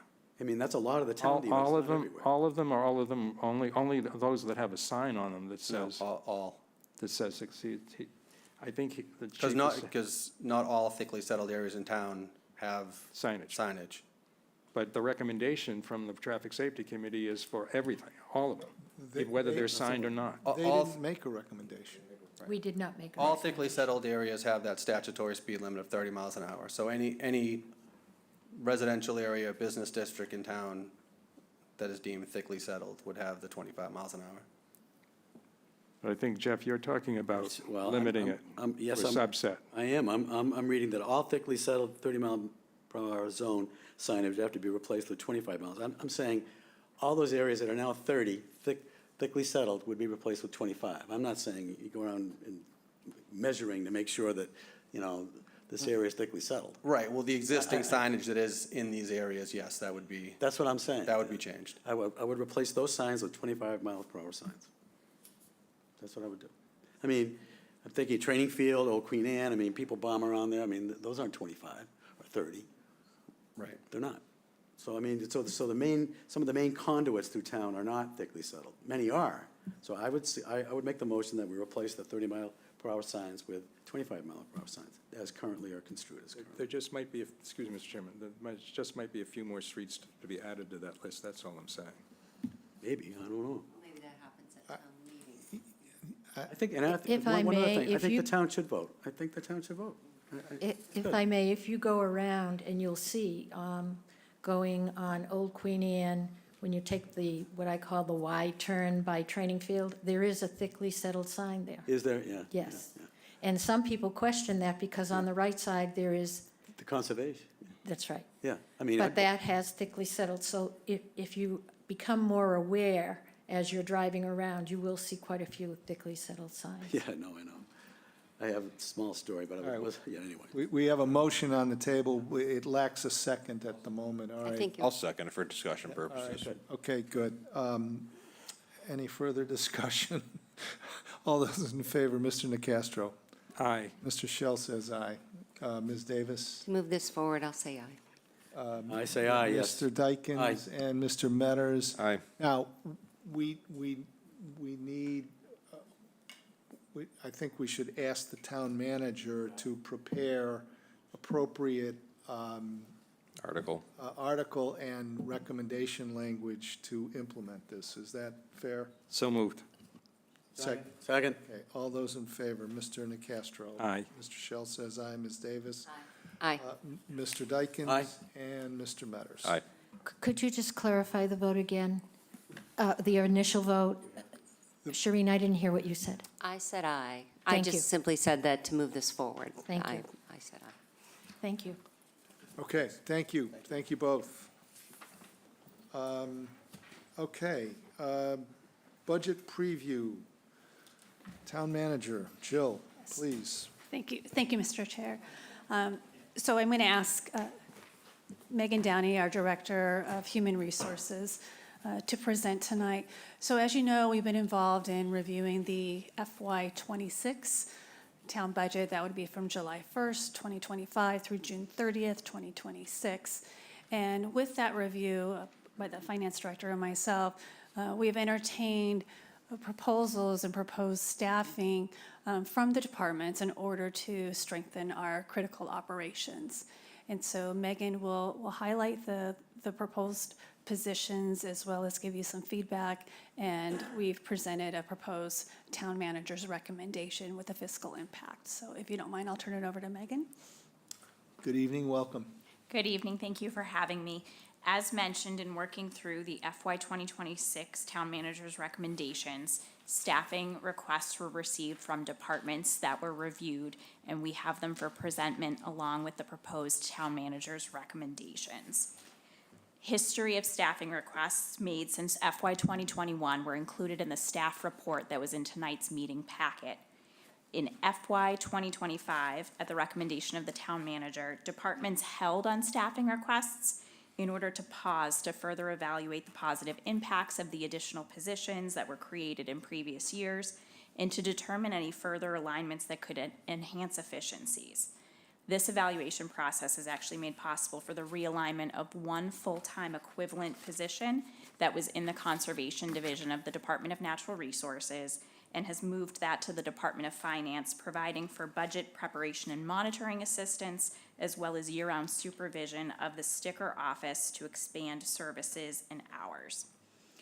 We've identified further realignment in the DPW that provides for the transfer of one half-time position, and that was funded for the airport administrator in FY 2025. Those functions are now being carried out by another existing position, and combined with reallocation of funds from the highway division of the DPW temporary wages, it would allow for one full-time equivalent engineering technician to perform civil engineering functions associated with town projects. This format of evaluation has been carried into this current review of the departmental staffing requests. These requests are a continuation of efforts to address our current workload challenges, enhance service delivery, efficiency, and sustainability. Review of department capacity has shown that the majority of staff time is dedicated to core services that maintain operation, and the capacity that remains is often consumed by emergencies, compliance with mandates, and community needs that can't wait. This often leaves only a limited fraction of organizational resources available to focus on priorities or increasing and enhancing services, even as the demand for services and complexity of initiatives continues to grow. These proposed new positions by the department heads are intended to bridge this gap and ensure that both existing responsibilities and emerging priorities are met effectively. During this process, 8 positions were put forward for review by departments, and they're here for presentment tonight along with the town manager's proposed recommendations, and these recommendations have been shared with and agreed to by the department heads. The first position that was put forward came from the Department of Community Development, and it is one full-time equivalent, which is a local building inspector. We currently do have one local building inspector in the Department of Community Development. However, this additional position is being requested as a result of updated Massachusetts State Building Code that was adopted in October of 2024. Inclusion of new periodic inspections previously not required will necessitate approximately 30 additional inspections per week, and this is beyond our current staffing capacity. The fiscal impact of this position is $75,520, with potential offset by proposed increase to the short-term rental application fees, as this impacts that as well. And the town manager's proposed recommendation is for one full-time equivalent in that position. The Department of Community Services put forward a new position, one full-time equivalent recovery navigator, which would allow for the insourcing and enhancement of the current opioid state settlement grant-funded services that are provided to our residents by Outer Cape Health Services. Services are currently available 3 hours per week, and insourcing would make this more readily available. The fiscal impact is $77,002, with some potential offset from the opioid settlement funds. The town manager's recommendation is to hold on this as our current contract is in place with Outer Cape Services through October of 2025.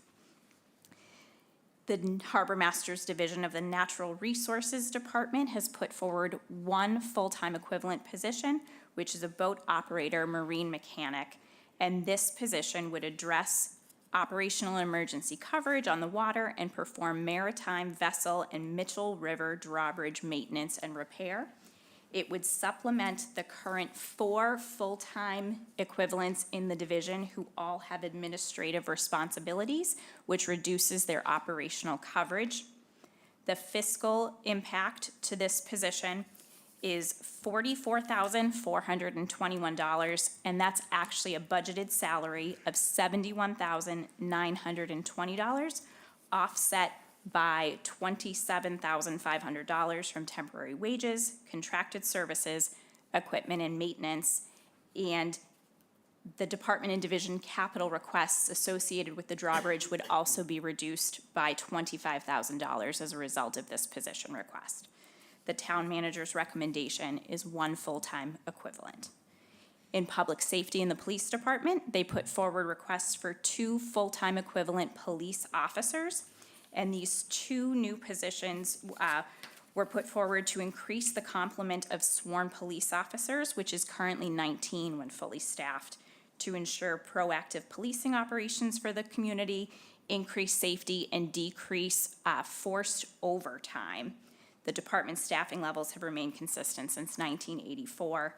The fiscal impact to these requests is $186,035, and the town manager's recommendation is for one full-time equivalent police officer.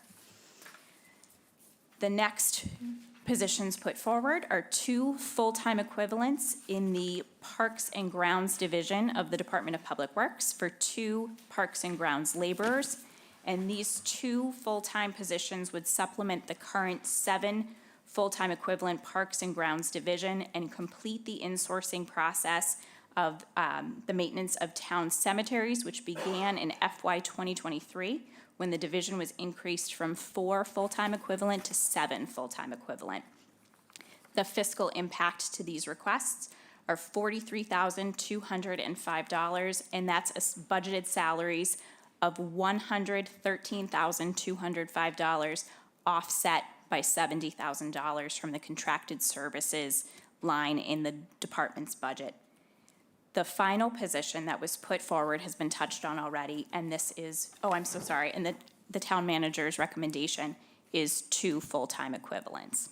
The final position was touched on already, and this is one full-time equivalent position put forward by the DPW for the Highway Division for an engineering technician that would perform civil engineering activities in conjunction with monitoring contracted municipal projects, such as sidewalk management, stormwater pollution control, permitting, and ADA or Americans with Disability Act compliance. The fiscal impact of this request was listed as $43,935, or a budgeted salary of $75,520, offset by $31,585, which was the part-time airport administrator salary.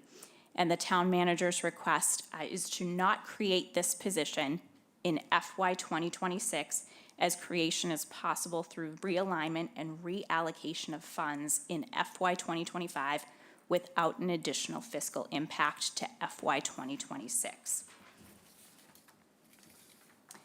The fiscal impact for the 7 additional positions as requested by the department heads in FY 2026 is $470,118. As noted, the town manager is recommending 5 positions with a fiscal impact of $256,164. The anticipated and potential savings and the expense lines have been noted, but do not include any impact to the employee benefits budget. We brought this forward to present to the board to consult and receive the board's input on these departmental staffing requests, as well as the town manager's proposed recommendations. Jeff? Thank you, Mr. Shell. So I just have some questions and some comments as well. I'm just going to go through them one by one here. The local inspector, I just wrote, we have virtually no choice in that one whatsoever. It's the new code, and we just don't have the bandwidth. Is that a fair statement?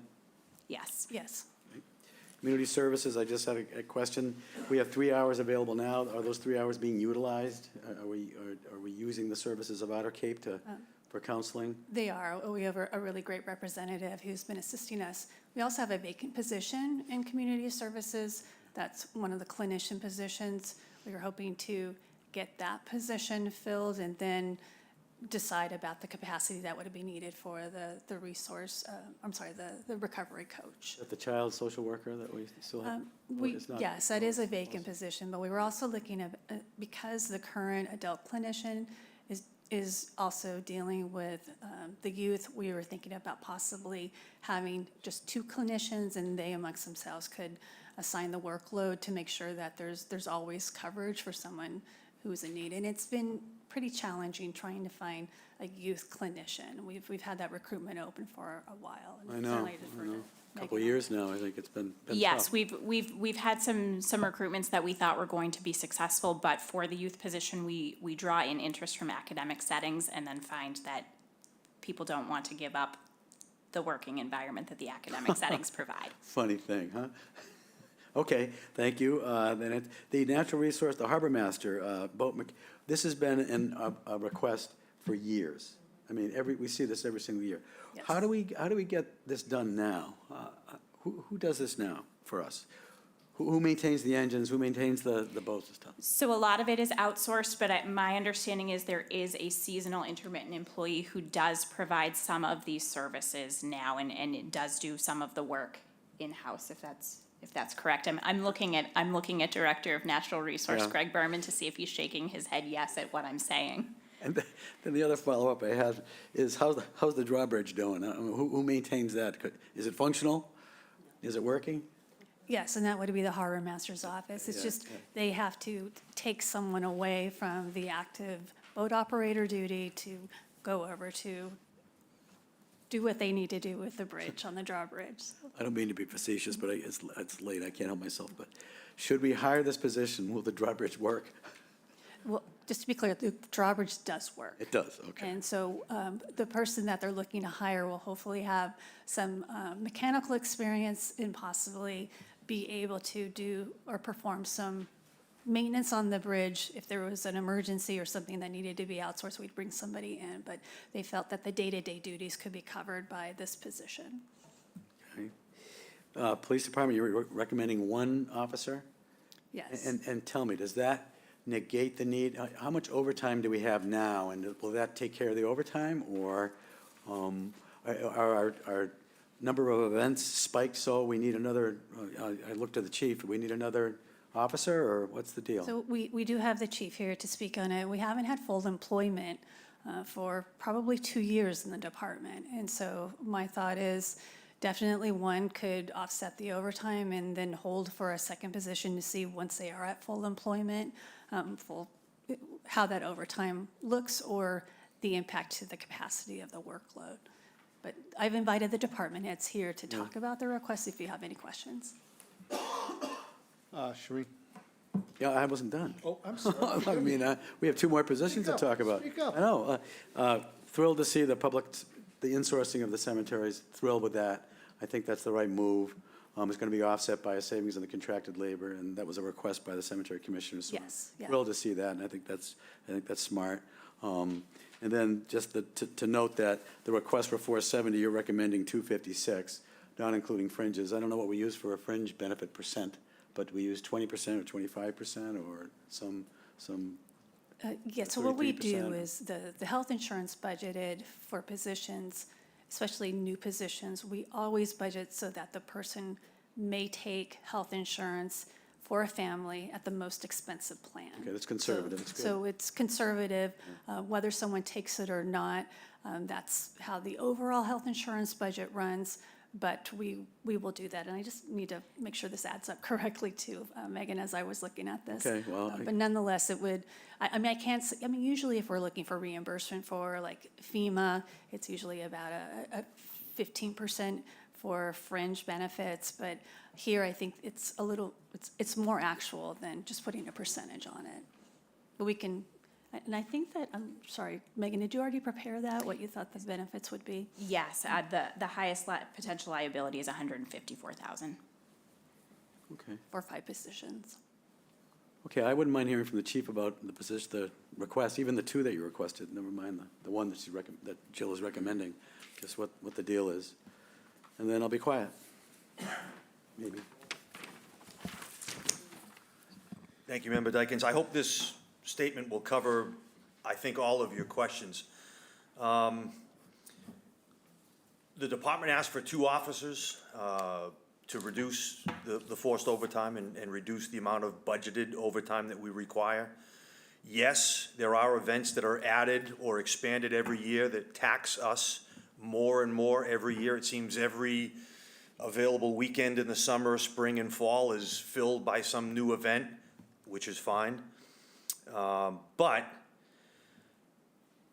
I agree with what the town manager proposes, because if you recall, the past almost 5 years, we've had an open position that we have been unable to fill because of litigation. And I appreciated your support through that and seeing that through. That position now is open to be filled. So it's almost like we're getting a position, even though we have it, we haven't been able to have it for about 5 years. So that position opening, the addition of the new position helps us. What also helps us too is the past 2 years, we've had a very successful community service officer program. And that really takes up a lot of work from the staff in regards to the quality of life issues downtown. Thank you for the addition of the 5th CSO last year. That took on the role of more of a directed patrol as far as parking enforcement. While it'd be great, I'd accept the board's recommendation for 5 new police officers. I'll be happy with the 1. I think we could make do. It's still a welcome addition. I mean, the last time we expanded was, what'd you say, 84? It's a long time. But, you know, and again, we'll see how much of an impact that makes. And I will say, the challenges that we did have last year and the year before were sometimes beyond our control. The past 2 years, unfortunately, during the summer, we had a couple of long-term injuries that we had to work through, and that you know, put a stress on the staff. But fingers crossed, right now we are full staffed. We are in the recruitment process for 1 position, and we should have a potential sergeant opening, some advancement, and we're looking forward to hopefully getting 2 candidates identified to be able to be put into the police academy this spring and available this fall. Thank you, that was helpful. The reminder of the open position, I'm reminded, so that was helpful. I get it, thanks. Okay. Yep. Shereen, go ahead. After all the explanation right now, this seems like the recommendations from Jill make sense, except I do want to talk about the full-time boat operator, marine mechanic, because it does come up all the time.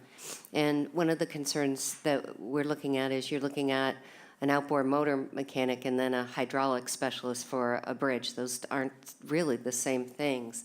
I understand if the Natural Resource Department Harbor Master Division is looking for another operator, I can go and justify that. I don't want this to turn into somebody, I don't know, I've made a note that just says it's somebody who's just going to oversee the bridge operation up and down. So, you know, no, seriously, that's part of the staff's responsibility. And then, of course, when this bridge is high maintenance and takes, I don't know, we think we have a note here that was $25,000 worth of services last year. I mean, it's an expensive bridge to maintain, but I'm not sure how that balances out with this department and whether it should maintain to be outsourced. So, I mean, I'll go with it, but those are just my thoughts on that particular staff job description. I did check the math, and it does total 256, 150. It did good, okay, great. Dean? Yeah, just on what Shireen was saying, I remember we talked about this last year, the harbor master, and we didn't go along with it at the time, I think. But we're saying now that if we were to implement this, we could reduce the drawbridge account by 25,000. Is that what this means? That's an offset there? Yes. Yes. Also, with respect to the public safety increase in the police department, what is the amount of overtime, I mean, Carrie's here, how much is police overtime now? Do we know roughly? Maybe the chief knows. We can get you that information. Yeah. I mean, whenever we've talked about public safety overtime in the past, it was always the fire department. We can provide you with that information. Okay. But these offsets in the various other positions, those are not one-time only offsets. We're basically saying we're going to reduce some other line items in these within these departments. Correct. That will be going forward, Yes. so. I mean, I guess I hear the explanations for them, and with respect to the police department in particular, as has been pointed out, we haven't had any increases since 1984. And I think the demands on our public safety divisions have been enormously increased over the years. So I can support sending these particular positions to town meeting with the budget. Thank you. Corey, anything? I mean, generally supportive. I mean, I'm not going to reiterate or restate what I already been said. I guess the only position I just want a little more clarification on is the first one from community development, the full-time inspector. One is most of this, the burden of this or responsibilities would be for the short-term rental inspections, because that seems to be ramping up would be my understanding, because we've identified an inventory of properties, which is probably going to get larger as more people comply to registering their properties. So that's going to take a big bulk of the responsibility for this position. And then the second part is says offset by proposed increase in short-term rental application fee. I guess what is the proposed increase that's going to be coming down the road? So my thought, based on the registration fee being $50 now, my recommendation was going to be that we increase it to $150. And then that $100, I think, was looking at about 1,000 that we have currently, or about 900 currently, should give us some substantial funds to work with. Ouch. That's an annual fee? It's $50. Yeah, no, but it's Annually, but it's my annual. When recommendation you is- say registration fee, that Yes. contemplates registration every year. Every year. That's every year. Yeah, okay. Go ahead. That would cover salary. Does some of that fee go to the health division, health The department? $50 currently goes to the health division, yes. Or, yes. So how would it offset the community development The, position? the increase to 150, the $100. The $100 increase would- Increase would go towards Okay. the local inspector. All right, thank you. You finished? So I started, I thought these were reasonable, I both individually and as a group. I mean, they've been vetted by the town manager, and she's made judgments in consultation with the relevant departments. I take my colleagues' comments seriously. With respect to the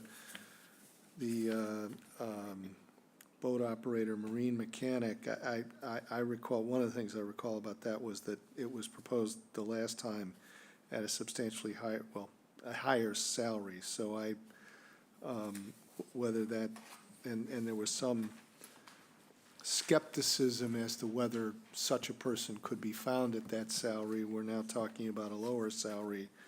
I'll leave it at that. I understand the reason the benefits weren't in there, because it's a complicated analysis. I think that we should, I mean, there's a big difference between $256,000 and over 400 in terms of the total impact on the budget. And my last comment is I appreciated the chart. One of the things it discloses is that, you know, from, I guess it's 2014 to 2018, the increase in staff was 5%, and then we had flat for 3 years. From 2020 to 2025, it's 17.8% increase in staff. I think somebody ought to give some thought to why that is. I mean, the population has increased. I know there are a lot of aspects about Chatham that have become more complicated, more difficult, needing further and better and more rigorous attention. But I think we need to, that's a pretty healthy increase. And I don't think over a longer period of time is sustainable. So I'll leave it at that. You're not looking for a motion, are you, or are you? No, I was looking for feedback. So we will present the FY '26 budget next week. Figured we wanted to give you time to think about this, hear from the departments directly before we get into the full capital and operating budget presentation. So I really appreciate your feedback. Okay.